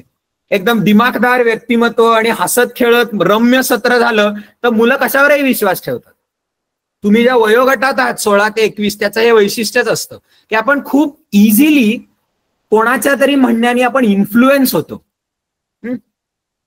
याची जाणीव आहे आम्हाला, पण त्याच्याबरोबर या जबाबदारीची पण जाणीव आहे की आपण मुलांना जे इथे उभं राहून तू जे बोलतोयस ना ते अक्षरशः शास्त्रशुद्ध सायंटिफिक पुराव्याला धरून आणि ठोस सबुतासहितच असलं पाहिजे तरच बोलायचं.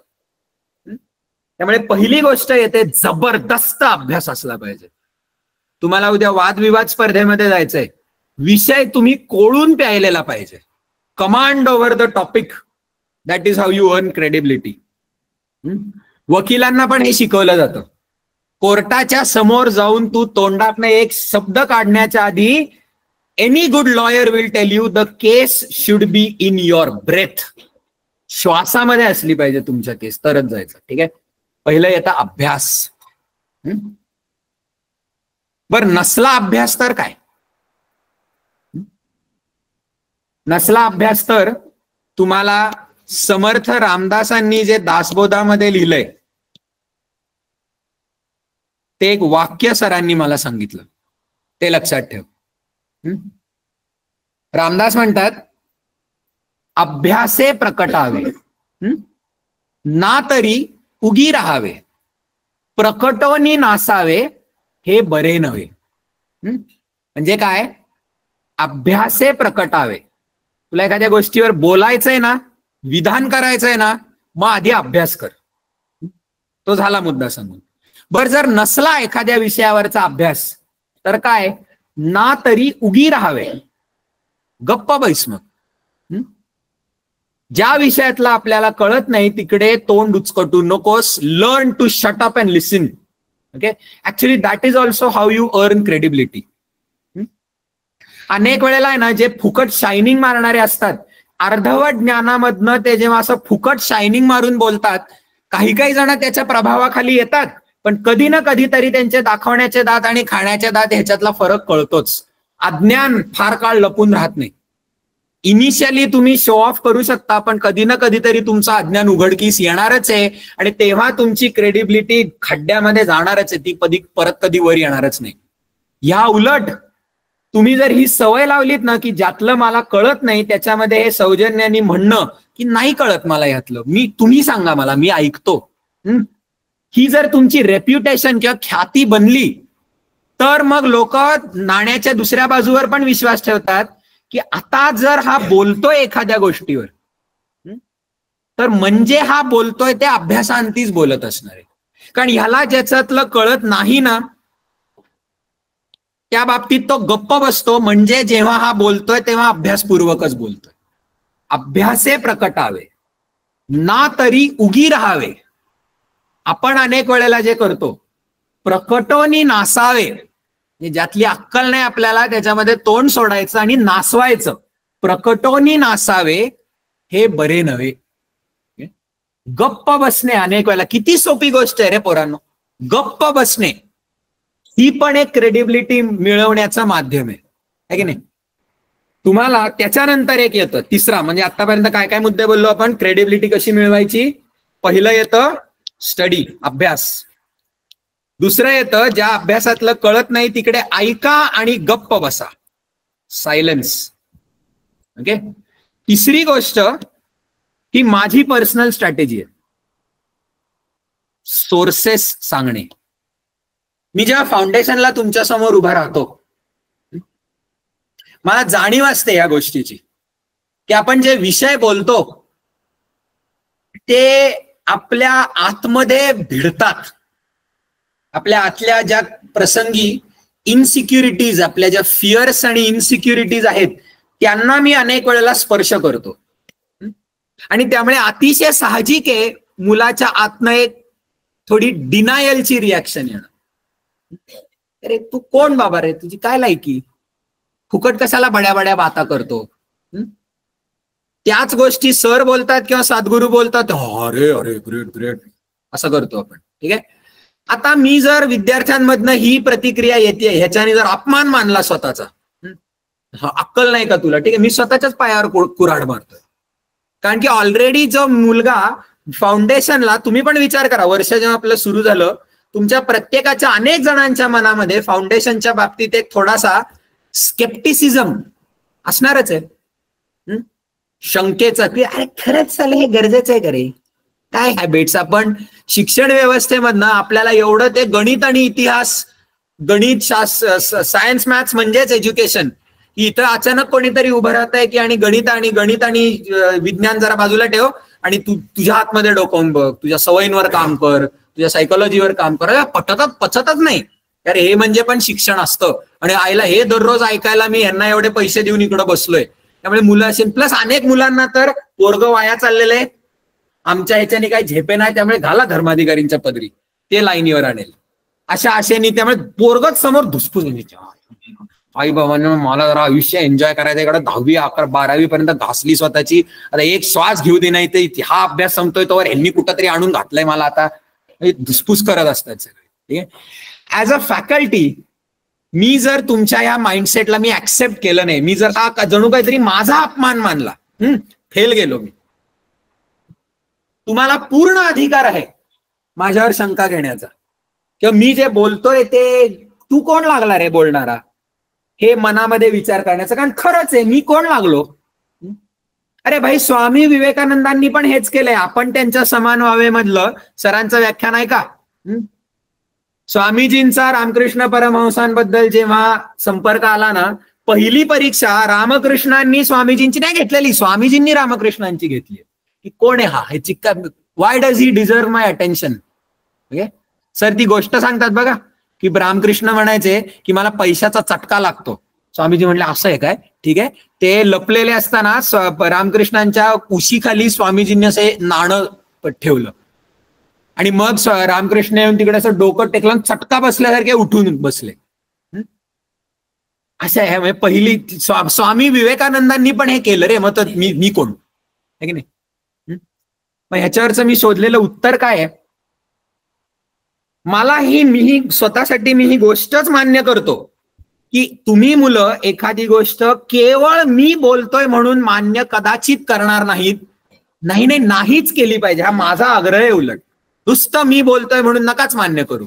ठीक आहे, मग काय करायचं, go to the original source. तुम्हाला का वाटतं की मी तुम्हाला ज्या वेगळ्या वेगळ्या गोष्टी सांगतो त्याच्यामध्ये नेहमी जी सरांची गोष्ट आहे तिथं मी नाव घेतो की ही सरांनी सांगितलेली गोष्ट आहे. किंवा सरांच्या आधी आपल्याकडे बाम सर होते, भूषण सर हे सांगतात. किंवा मग त्याच्या पलीकडे जाऊन माझं एक सत्र तरी असतं का असं की ज्याच्यात मी तुम्हाला एखाद्या पुस्तकाचं नाव सांगत नाही. ते पुस्तक आधी मी वाचलेलं असावं लागतं. या सगळ्याच्या मागचा उद्देश काय आहे, हा बाळा, माझ्यावर मी सांगतोय म्हणून ऐकूच नकोस. Learn to be sceptical, learn to question. तू कोण, हा उद्धटपणा नाहीये, हा स्वतंत्र विचाराचं लक्षण आहे. ठीक आहे, पण नुसतं बाळा तेवढ्यावर थांबू नकोस. मी कुठनं अभ्यास केला ते सांगतोय तुला, ती पुस्तकं वाच. तुला माझी लायकी वाटत नसली बोलण्याची काही अडचण नाहीये, पण मी जी पुस्तकं वाचली आहेत त्या माणसांनी ती पुस्तकं लिहिण्यासाठीची जी तपश्चर्या केली आहे, किंवा ही जी नावं आहेत sir, Baam sir, Bhushan sir, ठीक आहे, ह्यांचं आयुष्य आहे त्या लायकीचं. त्यामुळे फाउंडेशन मध्ये मी लेक्चर घ्यायला उभा राहिलो की मी स्वतःला आहे ना काहीतरी आपण मुलांना अक्कल शिकवतोय, हा मी रोल, ही भूमिका मान्यच करत नाही. माझी भूमिका आहे फक्त मेसेंजरची. ज्ञान यांनी निर्माण केलं, ते मी वाचलं आणि I am just the messenger. That is my role for myself. I am just the messenger. ठीक आहे, नाही ठेवायचा माझ्यावर विश्वास, स्वागत आहे. ठीक आहे, ओरिजिनल सोर्स कडे जा आणि अभ्यास कर. आणि मग खात्री आहे की मी जे मत किंवा जो मुद्दा तुझ्या तेच तुझं म्हणणार, ही आपल्या संस्कृतीची ताकद आहे. हे पण मला सरांनी शिकवलं. ठीक आहे, कारण हे जे बोलतोय ना मी की माझ्यावर विश्वास नको ठेवूस, उलट मी नुसतं तुम्हाला इन्फ्लुएन्स करणं तर सोडा, मी तर आय एम इन्व्हायटिंग स्केप्टिसिझम. कराच क्वेश्चन.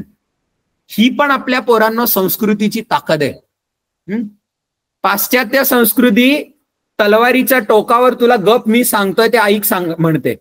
आपल्याकडे आपल्या वेदांमधल्या ऋषीमुनींनी, विश्वामित्र, कश्यप, गौतम बुद्ध, सगळ्यांचे श्लोक, गौतम बुद्धाचा तर ते वाक्यच फेमस आहे. बौद्ध विचारामधली संकल्पना आहे आपदीपो भव. सर पण सांगतात आपल्याला हे. Translated into English that means be a light unto your self.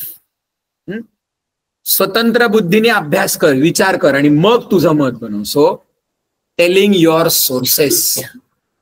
Okay. चौथं, क्रेडिबिलिटी कशी मिळवायची याचं उत्तर येतं, तुम्ही ज्या मुद्द्यावर बोलताय ना, तुमच्या बोलण्यातनं हे दिसलं पाहिजे की तुम्ही नाण्याच्या दोन्हीही बाजूंचा अभ्यास केलेला आहे. सूक्ष्म फरक आहे काय हा. आपण एका लोकशाही देशामध्ये जगतो. आपल्या आर्टिकल 19नी आपल्याला freedom of speech and expression दिलेलं आहे. म्हणजे सरकार तुम्हाला तुमच्या मनातल्या गोष्टी मांडण्यापासून थांबवू नाही शकत.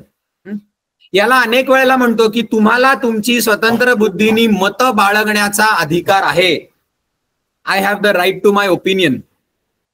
बरोबर आहे हे वाक्य. पण आपण अनेक वेळेला एखाद्या गोष्टीवरचं आपलं मत, we confuse it with our bias.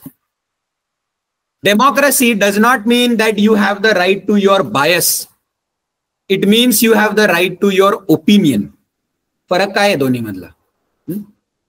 फरक असा आहे की तुम्ही ज्या एखाद्या मुद्द्याच्या दोन्हीही बाजूंचा इक्वली अभ्यास करता आणि त्या अभ्यासाच्या अंती तुमचं मत बनतं की ही बाजू बरोबर आहे, ही बाजू चुकीची आहे, ते झालं तुमचं मत. पण आपण अनेक वेळेला जे हलक्या कानाचा माणूस, मराठीतली म्हणे ना, की आपण खरंच विचार करा, एखाद्या गोष्टीबद्दलचं तुमचं मत हे कधी बनतं? त्या गोष्टीबद्दलची जी पहिली माहिती तुमच्या कानावर पडते तेच आपलं मत बनतं. आणि मग आपण ते मत बदलायला पण तयार नसतो. त्या मत आपल्या पूर्वग्रह, बायस म्हणजे पूर्वग्रह, बनलेली आपली जी मतं आहेत त्या मतांच्या, ती मतं प्रूव्ह करणाऱ्याच गोष्टी आपल्याला दिसतात, डिस्प्रूव्ह करणाऱ्या गोष्टी आपण विसरूनच जातो, नोटीसच होत नाहीत आपल्याला. या संकल्पनेला सायकोलॉजी म्हणतात, सायकोलॉजीमध्ये म्हणतात कन्फर्मेशन बायस. ओके, आधीच्या सत्रांमध्ये मी तुम्हाला जे पुन्हा पुन्हा उदाहरण दिलंय की आपण एखाद्या व्यक्तीबद्दलचं आपलं मत कसं बनवतो. तर अनेक वेळेला असं होतं की आपला त्या व्यक्तीशी संपर्क येण्याच्या आधीच आपल्याला त्याच्याबद्दलच्या गोष्टी आणि गॉसिप कानावर आलेलं असतं आणि आपल्याला तिसऱ्या लोकांनी सांगितलेलं असतं हे ॲरोगंट माणूस आहे, काय सेल्फिश आहे, साला इगोइस्टिक, अहंकारी माणूस आहे. आणि ती ऑलरेडी आपण अजूनही त्याला हाय पण बोललेलो नाहीये, पण तरी आपलं त्याच्याबद्दलचं मत बनलेलं आहे की हा अहंकारी माणूस आहे, हा स्वार्थी माणूस आहे, इगोइस्टिक आणि ॲरोगंट फाटक्या तोंडाचा माणूस आहे. ठीक आहे, ह्याच्यानी होतं काय, हे तुमचं त्या व्यक्तीबद्दलचं ओपिनियन नाहीये, त्या व्यक्तीबद्दलचा तुमचा बायस येतो. कारण पहिली त्या व्यक्तीबद्दलची जी माहिती तुमच्या कानावर पोचली ते तुमचं first impression is last impression. ठीक आहे, आणि ह्याच्यानंतर होतं काय की हे जे पहिल्या गोष्टी तुमच्या कानावर पोचल्या ती एक चष्मा काळा की जग काळाची परिस्थिती निर्माण होते. तुमचा त्या व्यक्तीकडे बघण्याचा दृष्टिकोन, तुम्ही अपेक्षाच ही ठेवता की हा ॲरोगंट, इगोइस्टिक आणि सेल्फिश माणूस आहे. त्यामुळे केवळ हे मत, आपलं बायस कन्फर्म करणाऱ्या गोष्टीच आपल्याला दिसतात, आपल्या मताच्या विरुद्ध जाणाऱ्या गोष्टी आपल्या अतिशय सटली आणि सबकॉन्शियसली आपण त्या अशा डिसरिगार्डच करतो. That is called confirmation bias. Okay, म्हणून वैयक्तिक पातळीला व्यक्तिमत्वातला समतोल गाठणे म्हणजे काय असतं, तर तुमचं एखाद्या व्यक्तीबद्दलचं मत हे तिसरा कोणीतरी त्याच्याबद्दल काय सांगतोय याच्यानी कधीही बनवायचं नाही. तुमचे परस्पर त्या व्यक्तीशी काय संपर्क आलेत याच्यानीच ठरवायचं, कारण मग ते बनतं ते तुमचं मत बनतं. एक लक्षात घ्या, व्यक्तींचा सोडा, आपण समजा कुठल्या तरी राजकीय प्रक्षोभक विषयाबद्दल बोलूयात. उदाहरणार्थ रिझर्वेशन्स, इमोशनल विषय. काही काही जण एकदम जीव खाऊन रिझर्वेशन्सच्या विरोधात असतात. प्रत्येकाच्या आयुष्यामध्ये कुठला तरी एक व्यक्ती असा असतोच, हा चला त्याच्या बापाला 16 लाखाचं पॅकेज आहे, माझ्या बापाला 14 लाखाचं पॅकेज आहे, त्याचा 3 BHK फ्लॅट आहे, माझा 2 BHK फ्लॅट आहे, आमच्याकडे 2 4 व्हीलर आहेत, त्यांच्याकडे 3 4 व्हीलर आहेत, तरी त्या नालायकाला 30% कमी मार्क मिळाले तरी बेस्ट कॉलेजला ऍडमिशन मिळाली का, ते कॅटेगरी बेनिफिट आहे. चिडचिड चिडचिड चिडचिड संताप होत असतो. आणि नाण्याची दुसरी बाजू पण आहे की रिझर्वेशनचं संपूर्णपणे समर्थन करणारी लोक असतात की ते खासगीमध्ये ओपन कॅटेगरीवाल्यांना तोंडावर सुनवत असतात की लेकाओ, तुमच्या गेल्या 10 पिढ्यांच्या पूर्वजांनी आमच्या पूर्वजांवर अत्याचार केला, त्यामुळे आता इथून पुढच्या 10 पिढ्या आम्ही तुमच्यावर अत्याचार करणार. बस बोंबलत. कुठं चाललाय हा समाज? आपण ऐतिहासिक जखमा बुजवून एक एकसंध समाज होण्याकडे चाललोय का अजूनच विभक्तपणाचा भाव वाढत चाललेला आहे? पण रिझर्वेशन्स अतिशय प्रक्षोभक, हॉट पोटॅटो, इमोशनल विषय आहे. लक्षात, मला सांगा रे की आपण समजा 0 डिग्री पासून 180 डिग्री असा जर एक काटा काढला, 90 म्हणजे बरोबर मिड पॉइंट येतो. तुम्ही आपण सगळेच अशा विषयांवर ना कधीच असा बरोबर मध्यावर कधीच नसतो. आपण लहानाचे मोठे जसे झालेलो असतो, आपले आई वडील, आपला मित्रपरिवार, आपण ज्यांच्या बरोबर राहतो, आपल्या भोवतीचं थोडक्यामध्ये एन्व्हायरमेंट, सोशल एन्व्हायरमेंट, हे अतिशय सटली आपल्या अशा विषयांवरचा काटा एकतर इकडे नाही तर इकडे झुकवत असतं. कधीच कोणी अशा बरोबर 50% मध्यावर कधीच नसतो, इकडे किंवा इकडे झुकलेला असतो. राजकीय विचारधारांचा विचार करा रे. आता चाणक्यमध्ये अनेक जण तुम्ही आलेला आहात, त्यामुळे गृहीत धरतो मी की चाणक्याची जी थोडीशी पब्लिक इमेज वगैरे आहे, त्याच्यामध्ये एक हिंदुत्व विचाराच्या जवळ जाणारी संघटना मानली जाते. सर जसं म्हणतात उपहासामध्ये अनेक वेळेला की स्वतः संघ सोडता अख्खी दुनिया सरांना संघवाला म्हणते की नाही. आहे ती पब्लिक इमेज आहे, ते डिनाय करून नाही चालणार. त्यामुळे तुम्हाला तुमच्या आईवडिलांनी इकडे पाठवलं ह्याचा एक अर्थ मी हा लावतो की तुमच्या पण अनेक घरांच्या मध्ये धर्म, देव, धर्म, राष्ट्र, सावरकर, हिंदुत्व विचार ह्याचे जरा असणार आहे ना संस्कृती. आणि म्हणून तुमच्यातले अनेक जण पण मी भाजपचा कार्यकर्ता, मी ओबवपचा कार्यकर्ता, मी हिंदू विचाराकडे जुळलेलो, आमचं वारकऱ्यांचं घर, आमचं रामकृष्ण मिशनचं घर वगैरे अभिमानाने सांगत असाल. ठीक आहे, तो अभिमान असावा, त्याच्यात काही चूक नाही. फक्त स्वतःशी तपासून बघा की तुमचं देशाच्या प्रश्नांवरचं उत्तर हे हिंदुत्व आहे आणि समाजवाद किंवा सेक्युलरिझम नाही, हे तुमचं ओपिनियन आहे का हा तुमचा बायस आहे. आता हे बोचतं काय, कारण की माझ्यावर सगळे हिंदुत्वाचे संस्कार झालेले आहेत आणि मी तुम्हाला असं जेव्हा परखडपणे विचारते ते बोचणारच आहे, पण ते बोचलंच पाहिजे, कारण की त्याच्यानीच विचारामधली प्रगल्भता येते. कुठल्याही विषयावर तुम्ही एक तर थोडे इकडे झुकलेले असता किंवा तिकडे झुकलेले असता. आणि आपण लहानाचे मोठे होताना आपल्या अशा विषयांबद्दलचा काटा ज्या बाजूनी झुकतो ना, आपण कधी म्हणजे तुम्ही जर ह्या बाजूला झुकलेला काटा असेल ना तर ह्या 90 डिग्रीच्या इकडे जाणाऱ्या गोष्टी ह्या आपण डिसरिगार्डच करतो. हे फालतू येते, भंकस आहे, त्याच्यावर कुठे विश्वास ठेवायचा असतो. शिव्या घालणे, नावं ठेवणे, थ्रोईंग डर्ट, चिखलफेक करणे, लेबल लावणे त्यांना, हे दोन्ही बाजूंनी होतं. तिकडचे सेक्युलरवादी तुम्हाला खाकी चड्डीवाले म्हणतात आणि आपण त्यांना लिबटार्ड्स वगैरे, लिबरल रिटार्ड्स, ते लिबटार्ड्स वगैरे असलं होतं. अजून काय काय नावं ठेवत असतो.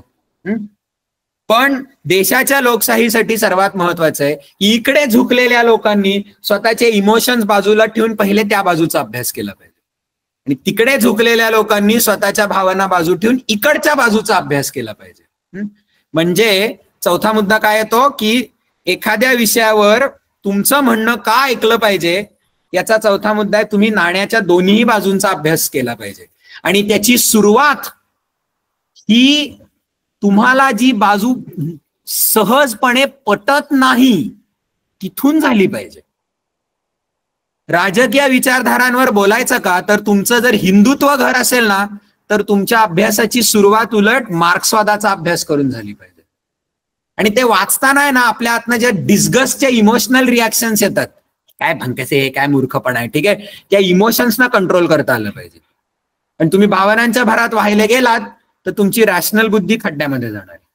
ठीक आहे, पोरांनो तुम्हाला सांगतो की सर पण त्यांच्या बोलण्यामध्ये जी ताकद मिळवतात ना ती ह्या कारणामुळे मिळवतात.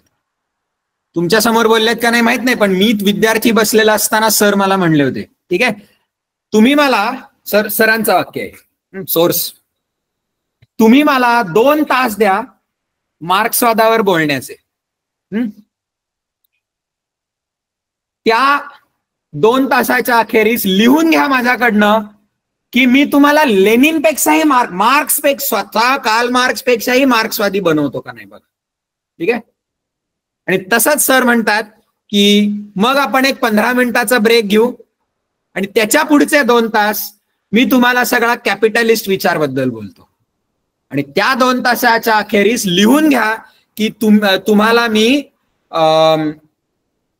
मी ऍडम स्मिथ पेक्षाही कॅपिटलिस्ट माणूस बनवू शकतो.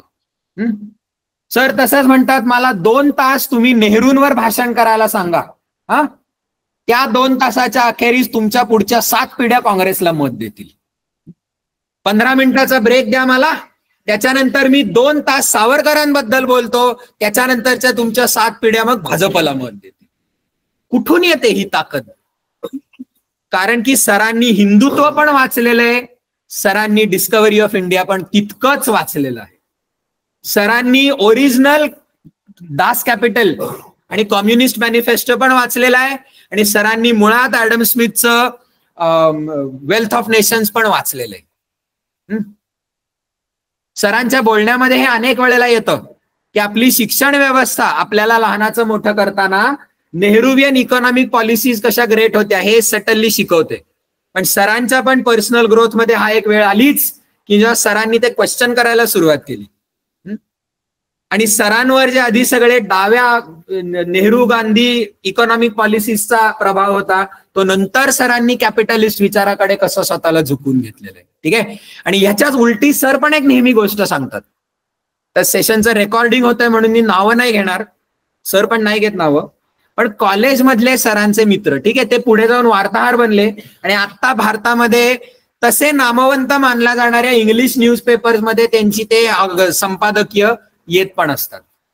संपादकीय वाचा म्हणजे तुम्हाला ते कशी अक्कल पाजळणे काय असतं हे त्या संपादकीयांवरनं कळेल. ठीक आहे. पण सरांचे कॉलेजमधले हे सगळे मित्र, आणि सर अनेक वेळेला किस्सा सांगतात की रात्री आम्ही असे गप्पा मारत बसलो होतो, राजकारण, उजवे डावे सगळे चर्चा विषय निघत होते, आणि हे सगळे डावे त्यांचे मित्र त्यांनी काय काय वाचलं होतं रे, त्यांनी फक्त कम्युनिस्ट मॅनिफेस्टो वाचलाय, त्यांनी फक्त डिस्कव्हरी ऑफ इंडिया वाचलाय, सगळा डावा विचार, फेबियन सोशलिझम त्या सगळं वाचलेलं आहे. ठीक आहे. आणि सर त्यांना पुन्हा पुन्हा सांगण्याचा प्रयत्न करतायत की भारताचा, भगवद्गीतेचा विचार, महाभारताचा विचार, अर्थशास्त्रामध्ये जे लिहिलंय ते हे त्याच्यापेक्षा जास्ती सखोल आहे. आणि ते त्याच्यामध्ये पण तथ्य आहे, तर तिकडनं उत्तरं तुच्छ लेखण्याची, टिंगल उडवण्याची. मग सर म्हणतात, हा किस्सा सांगताना असा एक सेकंद थांबतात आणि सरांनी त्या माणसाकडे असं बोर्ड दाखवलं, टिपिकल सरांच्या स्टाईलमध्ये असं बोर्ड दाखवलं, त्याला विचारलं, तू भगवद्गीता वाचलीय का रे? भगवद्गीता. तर त्या समोर ना इमोशनल, ते कुठं वाचायचं असते काय, आम्ही नाही वेळ त्याच्यामध्ये वाया घालवत. सरांनी वाक्य ऐकलं, त्याला म्हणले, मग तू पळ इकडनं, तुझी लायकी नाही मी तुझ्याशी बोलण्याची. कारण समोरच्याचा होता तो बायस होता. सरांचं आहे की जे आपलं पण असलं पाहिजे ते ओपिनियन असलं पाहिजे. फरक कसा डेमोक्रेसीमध्ये लक्षात ठेवा, you have the right to your opinions, you don't have the right to your biases. Never confuse your opinion for your bias. मत आणि पूर्वग्रह याच्यातला फरक काय? मत हे दोन्ही बाजूंचा अभ्यास करून बनतं, पूर्वग्रह एकाच बाजूचा अभ्यास करून बनतं, आणि मग आपण दुसऱ्या बाजूला शिव्याशाप, नावं ठेवणे, लेबल लावणे, चिखलफेक करणे, दॅट इज बायस. किती सोपी गोष्ट आहे की नाही करत पण आपण अनेक वेळेला. You have the right to your opinions, you do not have the right to your biases. That is how you earn credibility. पहिली गोष्ट म्हणजे अभ्यास करा. अभ्यास कधी थांबला नाही पाहिजे, अभ्यासे प्रकटावे. ज्या गोष्टीतला आपल्याला कळत नाही तिकडे गप्प बैस, कारण तुझी ज्या ख्याती बनते की ह्याला ज्यातलं कळत नाही तिकडे तो गप्प बसून ऐकतो, त्याचा हा पण अर्थ होतो की तू जेव्हा एखाद्या मुद्द्यावर बोलतोस तेव्हा लोक ऐकतात, कारण युअर रेप्युटेशन प्रेसिड्स यू. ज्या अर्थी हा बोलतोय त्या अर्थी हा विचार करूनच बोलतोय, तोंड सोडत नाहीये. जेव्हा बोलताय तेव्हा साईट युअर सोर्सेस. माझ्यावर नको विश्वास ठेवूस, जा मुळातला अभ्यास कर. आणि दुसरी गोष्ट म्हणजे की तुझं मत मांडतोयस का तुझा बायस मांडतोयस. तुझ्या गोष्टींबद्दल तुझं मत असलं पाहिजे, बायस नसला पाहिजे. दोन्ही मधला फरक कसा ओळखायचा? तर तुला मी जर एखाद्या गोष्टीबद्दलचं तुझं मत विचारलं, तू हिंदुत्व का तू सेक्युलर? हा मी हिंदुत्व. ठीक आहे. सेक्युलर विचार सांग रे जरा मला. 10 मिनिटांमध्ये मला सेक्युलर विचार काय आहे हे समजाव. तुझी जर जीभ अडकली तिकडे, किंवा तू चिखलफेक करायला सुरुवात केलीस, किंवा तू या प्रश्नालाच तुच्छ लेखायला सुरुवात केलीस, ठीक आहे, लिहून घ्या की तुझा आहे तो बायस आहे, पूर्वग्रह आहे, तुझं मत नाहीये. That is credibility. दरवेळेला नाही आपण 40-50 वर्ष जगावं लागत की तुम्ही नुसते स्टेजवर उभं राहून हे मी सांगतोय म्हणून ऐका तर लोक विश्वास ठेवतील. आपल्या वयोगटाला पण हे स्थान कमावता येतं या 4 गोष्टी. Credibility, ethos. मग येतं पॅथॉसचा नंतर इंग्रजीमध्ये जाऊन शब्द बनला एम्पथी. एम्पथी म्हणजे समोरच्याच्या इमोशन्स जाणून घेणे. समोरच्याला काय भावना आहे ती मला ओळखता येणे. इंग्लिशमध्ये म्हणतात to put yourself in the shoes of the other person. त्याच्या नजरेतनं जग बघा. ये हृदय से वो हृदय करना, ह्याला म्हणतात पॅथॉस. इमोशनल कनेक्ट झाला पाहिजे तो. ज्याचं मगाचं उदाहरण मी तुम्हाला ते पोलार बेअरचा जो फोटो दाखवला त्याच्यातनं येतं. ठीक आहे.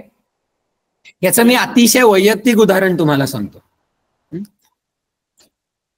तुमच्यातले अनेक जण माझ्याकडे काउन्सिलिंगसाठी येतात. आता काउन्सिलिंग्स ही जनरली 2 प्रकारची असतात. काही काही वेळेला तुम्ही जे विषय घेऊन येता ना ते असे फार काही इमोशनली जड विषय नसतात. आता टाइमपासलाही होतोय, आळस येतोय, अभ्यास नीट होत नाही. ठीक आहे, हे टिपिकल टीनेज इश्यूज आहेत. त्यामुळे अशा मुद्द्यांना इमोशनल कनेक्टची काय फारशी गरज नसते. किंवा दादा ह्या विषयाचा अभ्यास कसा करू, स्ट्रॅटेजी सांग मला. ठीक आहे, हे हलके फुलके विषय आहेत. पण काही काही वेळेला मुलं खरंच त्रस्त असतात, काहीतरी दुविधेमध्ये असतात आणि अतिशय इमोशनली ट्रबल्ड विषय घेऊन ते माझ्याकडे येतात. मुलाच्या बॉडी लँग्वेज मधनं कळतं ते. अशा वेळेला माझी काउन्सिलर किंवा शिक्षक म्हणून जबाबदारी काय आहे की तुझी जी काही समस्या आहे ना तुला त्या सिच्युएशन मध्ये असताना रॅशनल बुद्धीनी नाही विचार करता येणार आहे. कारण तुझ्या मनामध्ये ते सगळं भावनांचं वादळ चालू आहे रे. त्याच्यामधनं तुझं डोकं नाही काम करत आहे. पण तू जेव्हा बोलून दाखवतोयस तुझी व्यथा तेव्हा माझं तर रॅशनल डोकं चाललं पाहिजे आणि मग मी तुला तुझ्या आयुष्यातल्या प्रश्नावर काहीतरी सोल्युशन सांगितलं पाहिजे. काउन्सिलिंगचं एक दुर्दैव आहे अशा वेळेला की माझ्या तोंडातलं हे टिपिकल वाक्य असतं की एखाद्या मुलाचं काहीतरी बोलून झालं. अनेक वेळेला बोलताना डोळ्यातनं अश्रू पण येतात मुलांच्या. अशा वेळेला मी सगळं ऐकून घेतो आणि पहिला गोष्ट मी मुलाला मुलीला सांगतो, बाळा हे बघ मला कळतंय की तुला आता त्रास होतोय. तुला मी 2 उत्तरं देऊ शकतो. एक उत्तर की जे तुला ऐकायला आवडेल आत्ता पण उपयोगाचं नाही फारसं, म्हणजे फक्त चिअरअप करणं. किंवा दुसरं उत्तर आहे की जे आत्ता तुला ऐकताना बाळा रे बोचरं वाटेल पण जर तुला ती ताकद सापडली मी सांगितलेल्या रस्त्याने चालण्याची तर उत्तर तुझ्या समस्येवरचं उत्तर तर आहे. हे इमोशनल कनेक्टला सुरुवात झाली. ओके, कारण त्याचं मन तयार होत आहे आता. डायरेक्टली मी त्याला काही काही वेळेला मी आपल्याच काही फॅकल्टीज हे पाहिलेलं आहे असं की लक्षात घ्या काय तुम्ही जे क्रायसिस घेऊन आमच्याकडे येता ना ते क्रायसिस नसतातच. काय मेजॉरिटी वेळेला पोरपोरी आमच्या समोर इमोशनल मुद्दे म्हणजे काय घेऊन येतात, हे लफडं. तर मी लपरो टाकला ती नाही म्हणली. किती वेळेला झालंय सांगतो तुम्हाला की झालं बास दादा, दिल तुट गया मेला, प्रेमावरनं विश्वासच उडाला, मी लग्न नाही करणार आहे, आयुष्यभर एकटा राहणार आहे. हे फाउंडेशन मध्ये 11वी पोरग बोलतं, आपल्याकडे 3rd इयर मध्ये कॉम्प्रिहेन्सिव्ह होईपर्यंत भाईची 5 लफडी झालेली असते. अरे 16 ते 21 मध्ये आपल्या आयुष्यातल्या समस्या या समस्या नसतातच. लिहून घ्या तुम्ही माझ्याकडनं. तुम्हाला आता तुमच्या वैयक्तिक आयुष्यातले जे सर्वात बोचरे प्रश्न वाटतायत ना तुम्ही ग्रॅज्युएशनच्या नंतर मागे वळून खो खो हसता का नाही त्या प्रश्नांवर बघा. पण हे असं बोलून चालत नाही. तू समोर माझ्या काहीतरी बसलाय आणि एखाद्या मुलीने तुला नाही म्हणल्यावर तुझं कसं आयुष्य उद्ध्वस्त झाल्यासारखं वाटतंय. मी जर समोर बसून हे काय अजून 3 वेळेला होणार आहे, अरे भाई 5 वर्षांनी तू हसशील याच्यावरनं, ठीक आहे, क्लीन बोल्ड, चिडचिड करत बाहेर जाशील तू, कानाला खडा लावून बाहेर पडशील की चुकून परत मी कधी दादाकडे येणार नाही. ठीक आहे, फॅक्ट इज मी जे बोललो ते खरं आहे का, हे होणार आहे बाळांनो, ती वेळ नाही ते सांगण्याची. कारण तू इमोशनल आहेस. इमोशन्सला मी जर रॅशनल विचारांनी उत्तर द्यायला लागलो तर गणलो. ओके, म्हणून हे पहिले तयार करणं. काउन्सिलिंग आणि विद्यार्थ्यांमध्ये अनेक वेळेला तुम्हाला जे हवं असतं आमच्याकडनं आणि तुम्हाला जे गरजेचं असतं ह्या दोन परस्पर विरुद्ध गोष्टी असतात. आणि शिक्षकाचं कौशल्यच हे आहे की तो मुलाला बरोबर त्याला जे गरजेचं आहे ते कसं देईल, पण अशा पद्धतीने देईल की मुलाला ते हवंसं वाटेल. त्याच्यासाठी आधी दोघांची हृदय भिडावी लागतात एकमेकाला. म्हणजे होतंय काय, मुलीच्या आयुष्यामध्ये काहीतरी व्यथा आहे. पहिली गोष्ट त्याच्या मनामध्ये हा विचार आला की आपण हे सगळं जाऊन दादाशी बोलूयात. म्हणजे तिकडे माझा क्रेडिबिलिटीचा प्रश्न संपलेला आहे. ठीक आहे, कुठून येतं रे हे? मी जेव्हा वर्षभर तुमच्या समोर स्टेजवर उभा राहतो, मी जी तुम्हाला उदाहरणं देतो, मला अनेक मुलांच्या चेहऱ्यात जाणवतं की मी नाव गाव पत्ता न घेता पण मी असं काही, मी जे बोलत असतो ना ते भिडत असतं पोरांना. म्हणून वाटतं या दादाला कळतंय की काय बोलतोय ते कळतंय, म्हणून माझी जेव्हा व्यथा येईल तेव्हा दादाशी जाऊन बोलतो. दुसरी महत्वाची गोष्ट असते की दादा आपल्याला जज नाही करणार. मला वाटतं हे सर्वात महत्वाचं असतं. आपल्या जे इन्सिक्युरिटीज असतात त्याची आपल्याला थोडी लाज वाटत असते, भीती वाटत असते समाजाशी जाऊन बोलायला. कशाची भीती वाटत असते? तर समाज जज करेल आपल्याला. मुलींचं तर हे विशेष असतं. ग्रामीण भागामधनं आलेला आहात, शहरामध्ये येऊन तुम्हाला समजा एखाद्या मुलाबद्दल काहीतरी अट्रॅक्शन वाटायला लागलं, चुकीचं आहे का? काही अजिबात नाही. It's biology, it's nature. पण कदाचित त्या ग्रामीण भागामधल्या प्रेशरमुळे तुम्हाला वाटत असेल की हे जणू काहीतरी माझ्या चारित्र्यातला फ्लॉ आहे. ज्या गावांमध्ये अजूनही लव्ह मॅरेज म्हणजे जणू काहीतरी पापच असतं अशी शिकवण असते, वाटते ही भीती. मुळामधनं या भावना येणे हेच म्हणजे काहीतरी माझ्यातली त्रुटी आहे असं वाटत असतं आपल्याला.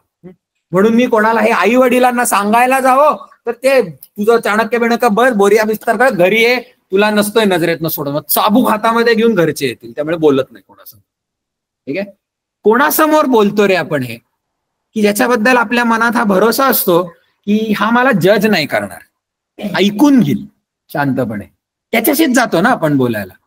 नॉन जजमेंटल हे पण एक क्रेडिबिलिटी मिळवण्याचं माध्यम आहे. ठीक आहे, मुलगा मुलगी समोर येतो. दुसरा प्रॉब्लेम काय असतो? दुसरा प्रॉब्लेम की प्रत्येकच मुलगा मुलगी he or she is not an effective communicator. कदाचित इमोशनल इंटेलिजन्स कमी पडत असतो. इमोशनल इंटेलिजन्स म्हणजे काय? आपल्या मनातल्या भावना यांना शब्दांची जोड देता येणे. ह्याला न्यूरोसायन्सचा पण पाठिंबा आहे काय? आपल्या मेंदूमध्ये जिथे भावना जनरेट होतात त्याचं सर्किट वेगळं आहे, आणि आपल्या मेंदूमध्ये जिथे भाषा बनते ते पण एक मेंदूचा वेगळा पोर्शन येतो. आणि अक्षरशः मेंदूच्या MRI स्कॅन्सनी हे दाखवून दिलेलं आहे की मेंदूच्या ह्या दोन बिंदूंमध्ये एक वायरिंग असतं. ते वायरिंग आपलं जेवढं तगडं तेवढा एखादा माणूस इमोशनली इंटेलिजंट. म्हणजे त्याला माझ्या आतमध्ये आता काय भावना आहेत याला शब्दांची जोड देता येते. हा एक अतिशय महत्वाचा काय म्हणू आपण लिटमस टेस्ट आहे इमोशनल इंटेलिजन्स, की तुला शब्दांमध्ये तुझ्या आत्ता मनामध्ये काय भावना आहे हे बोलून दाखवता येतं का, हे व्यक्त करता येतं का. ठीक आहे, दुर्दैवानी आपला समाज आणि आपल्याकडे मुलांना ज्या प्रकारे लहानाचं मोठं केलं जातं ना, नाही शिकवलं जातं. ज्या घरांमध्ये आई वडिलांनाच मुला मुलीशी हे जे 16वं वर्ष धोक्याचं जे बॉडीमध्ये बदल होत असतात, सेक्शुअल अट्रॅक्शन वगैरे ह्याची, हे बोलायला ज्या आई वडिलांनाच ऑकवर्ड होतं मुलांशी, मग आई वडिलांनी नाही तर कोणी बोलायचं. त्याचा न्यूरोलॉजिकल परिणाम काय होतोय की तुला ह्या ज्या भावना आत येत आहेत तुला कळत नाहीये काय होतंय. ठीक आहे, म्हणजे नॉनव्हेज भाषेमध्ये सांगायचं, तुला घाम फुटतोय, डोळ्याच्या पापण्या मोठ्या होत आहेत, छातीची धडधड वाटते, थरथर होतोय, तुला वाटतंय हार्ट अटॅक येतोय. फॅक्ट इज टर्न ऑन झालायस. अरे किती डायमेट्रिकली ऑपोजिट गोष्टी आहेत. ते नसतं कळत आपल्याला इमोशनल इंटेलिजन्स. पण हे खूप जणांचं असतं काय, एस्पेशली 16 ते 21 मध्ये शरीरामध्ये आणि मनामध्ये इतके वेगाने बदल होत असतात की आपली भावना आउट ऑफ कंट्रोल असतात, पण त्या भावनांना शब्द पुरवण्यासाठीचा मेंदू अजून डेव्हलप झालेला नसतो तेवढा, तो होतो नंतर. ओके, ते माझं काम आहे. ते एका चांगल्या काउन्सिलरचं काम आहे. की मला अनेक वेळेला जाणवतं की मुलगा मुलगी समोर येऊन बसतात, तो बोलतोय काहीतरी, हा, पण त्याच्या नजरेमधनं, त्याच्या अशा अडखळत बोलण्यामधनं, तो जे शब्द वापरतोय त्याच्यातनं त्याला नाही देता येते त्याच्या भावनांना शब्दांची जोड. ती जी उणीव आहे ते मी भरून काढायची असते. कशी भरून काढायची? तर मी प्रश्न विचारतो मुलांना, आणि हे मी नाही, हे एक काउन्सिलिंगचं टेक्निक आहे. याला म्हणतात की चांगला काउन्सिलर काय करतो, he will ask you probing questions. ठीक आहे, म्हणजे तू काहीतरी बोलतोयस, काहीतरी तुझी व्यथा सांगतोयस, ठीक आहे, मी असं म्हणतो, हे बघ मी जे ऐकलंय ना त्याच्यावरनं हे असं असू शकतं का रे? वाक्यरचना महत्वाची आहे. मी ठामपणे सांगत नाहीये की हे असंच आहे, मी प्रश्न विचारतोय की तुला जे वाटतंय ते मी हे असं म्हणलं तर बरोबर राहील का, किंवा हे असं आहे का रे? या वाक्यरचनेत लपलेलं काय आहे की we are exploring together. Hypothesis testing करतोय आपण. मुलाची जर रिॲक्शन, मुलाची रिॲक्शन असेल की नाही दादा असं नाहीये, ठीक आहे, मग मी तो विषय सोडून देतो. आता ह्याच्यानी झालंय काय या संवादानी, की एकीकडे मी त्या मुलाला ऑफेंड नाही केलेलं. मी जर की नाही हे असंच आहे, तर एक म्हणजे ना त्याला त्याच्या भावनांना शब्दांची जोड देता येत नाही. त्यामुळे भावना एक काहीतरी, शब्द भलते काहीतरी, मी त्या शब्दांचा अर्थ घेतला आणि मला त्याचा प्रॉब्लेमच भलताच काहीतरी वाटला, म्हणून मी मला जो प्रॉब्लेम वाटला त्याच्यावरच त्याला अक्कल शिकवायला लागलो. सगळ्यांनी आपण निशाणाच चुकवलेला आहे. अशा वेळेला असं होतं की मुलगा आपला हा हा करतो, त्याचा इंटरेस्ट उडालाय कळतं त्या काउन्सिलिंग मधनं, बाहेर जातो आणि मग ते परत येत नाही करत कधी तो मुलगा. त्यापेक्षा माझा जर अंदाज चुकला, तो चुकणारच आहे, कारण की अरे त्याला पण अजूनही कळत नाही की त्याचा प्रॉब्लेम काय, मला कुठून कळणार आहे. म्हणून हे असं आहे का तसं आहे का, किंवा समोरच्या व्यक्तीने जे काही त्याची म्हणणं मांडलं, मी एक नेहमी स्वतःशी शिस्त पाळतो की ते सगळं म्हणणं असं 1-2 वाक्यांमध्ये त्याचा सारांश मांडायचा, आणि माझ्या सारांशामध्ये तुझ्या शब्दांच्या मागची भावना काय आहे ही आली पाहिजे. चिडचिड होत असेल ना रे हे सगळ्यांनी, किंवा म्हणजे फ्रस्ट्रेटेड वाटत असेल, किंवा मग सगळी त्याची गोष्ट सांगून झाल्यावर मी असं म्हणतो की मला असं वाटतंय तुझ्या खांद्यावर ह्याचं प्रचंड बोज आहे, आणि मी मुलाकडनं मुलीकडनं एक विशिष्ट प्रकारची रिॲक्शनची वाट बघत असतो. ती रिॲक्शन असते अशी, हा दादा हे बॉडी लँग्वेज मधनं कळतं, असे तसे डोळे खुलतात आणि येस दॅट्स इट, म्हणजे अशा प्रकारचं येतं ते. ही जर रिॲक्शन आली ना समोरच्याकडनं, तर ती निशाणी आहे की आता खरं आपण we have hit the problem. तुझं we are on the same page, emotional connect establish झालेला आहे.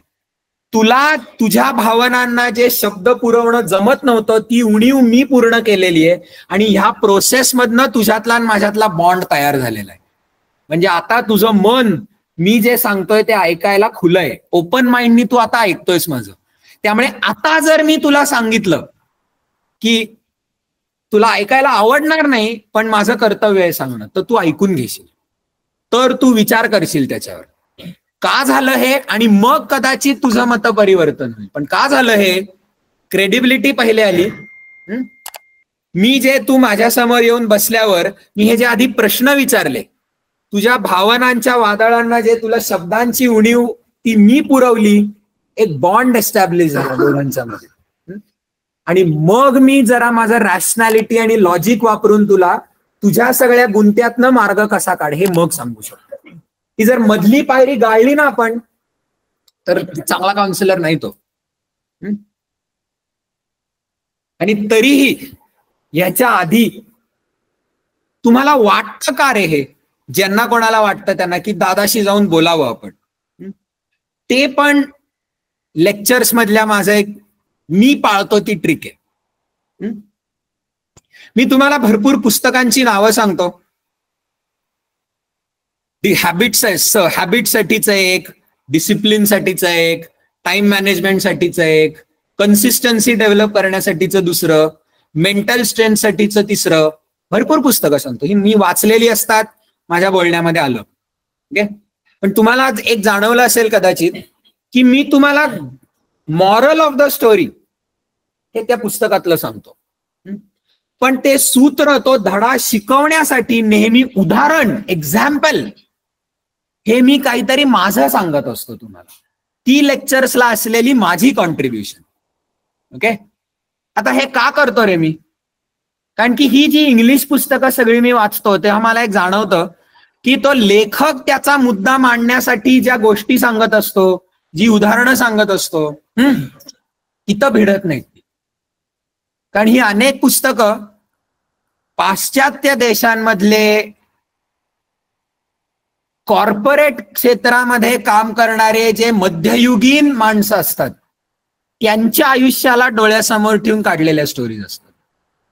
म्हणजे मी जर तुम्हाला इथे उभं राहून उदाहरण सांगायला लागलो की तू एक बिझनेस मधला मॅनेजर आहेस आणि तुझ्या हाताखालचा एक एम्प्लॉई नीट काम करत नाहीये आणि मग तुला त्याच्या कामातल्या ज्या त्रुटी दिसून येत आहेत त्या समोर बसून त्याला ऑनेस्ट फीडबॅक द्यायचा आहे, पण त्याला ते ऐकायला आवडणार नाही. तुम्ही त्याला तुझ्या कामात हे चुकतंय म्हणलं तर तो आर्ग्युमेंट करायला लागेल, तो रेबेलियन करेल. मग अशा प्रकारे तुम्ही तुमचा टॅलेंटेड एम्प्लॉई गमावताय.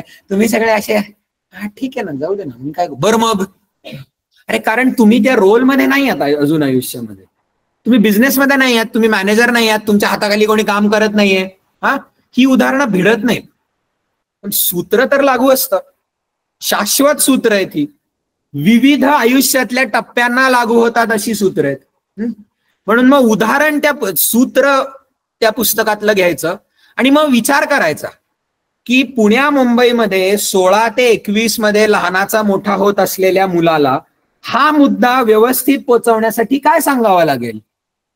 भाई मी पण गेलो ना त्या फेज मधनं, तुमच्यासारखं जसं हार्टब्रेक झाला माझा पण झाला, परत कधी आता मी प्रेमात पडणार नाही माझं पण झालं, सगळ्यांचं होतं. सो काय करायचंय, मला आयुष्य रिवाइंड करायचंय, माझ्या आयुष्यातल्या गोष्टी की तुमच्या पण आयुष्यातल्या गोष्टी असतील आणि हे सूत्र मिक्स सांगायचं. ठीक आहे. आता मला इथे उभा राहून बोलताना पण तुमच्यामध्ये जर ती इमोशनल रिॲक्शन आणता आली की मी ज्या गोष्टी सांगतोय, मी ज्या उदाहरणं सांगतोय ती अशी हिट जर होत असली ना, हे माझ्या आयुष्यात पण घडलंय, हे मी जी गोष्ट सांगतोय त्यातलं जे मेन कॅरेक्टर आहे त्या मेन कॅरेक्टरच्या बुटामध्ये तुम्ही स्वतःला इमॅजिन करायला लागता. ठीक आहे. Bond establish. दादाला कळतंय what I am going through, म्हणून मग लेक्चरमध्ये नाही बोलत, लाज वाटते करे, पण लेक्चरच्या नंतर जाऊन दादाची वेळ मागतो. इथॉस, तू कोण आणि तुझं का ऐकायचं हे पहिले तुम्हाला सिद्ध करावं लागतं. मग तुम्ही ज्याच्याशी संवाद साधताय त्याच्याशी तुम्हाला इमोशनल बॉन्ड, ये हृदय से वो हृदय, आधी एस्टॅब्लिश करावा लागतो. आणि मग तिसरी गोष्ट येते लॉजिक, स्टॅट्स, एव्हिडन्स, उदाहरणं, डेटा, हे सगळं. आणि हा क्रम लक्षात ठेवावा लागतो. क्रेडिबिलिटी पहिले, इमोशनल कनेक्ट दुसरा आणि लॉजिक तिसरं. ओके. पर्झुएशन. ठीक आहे.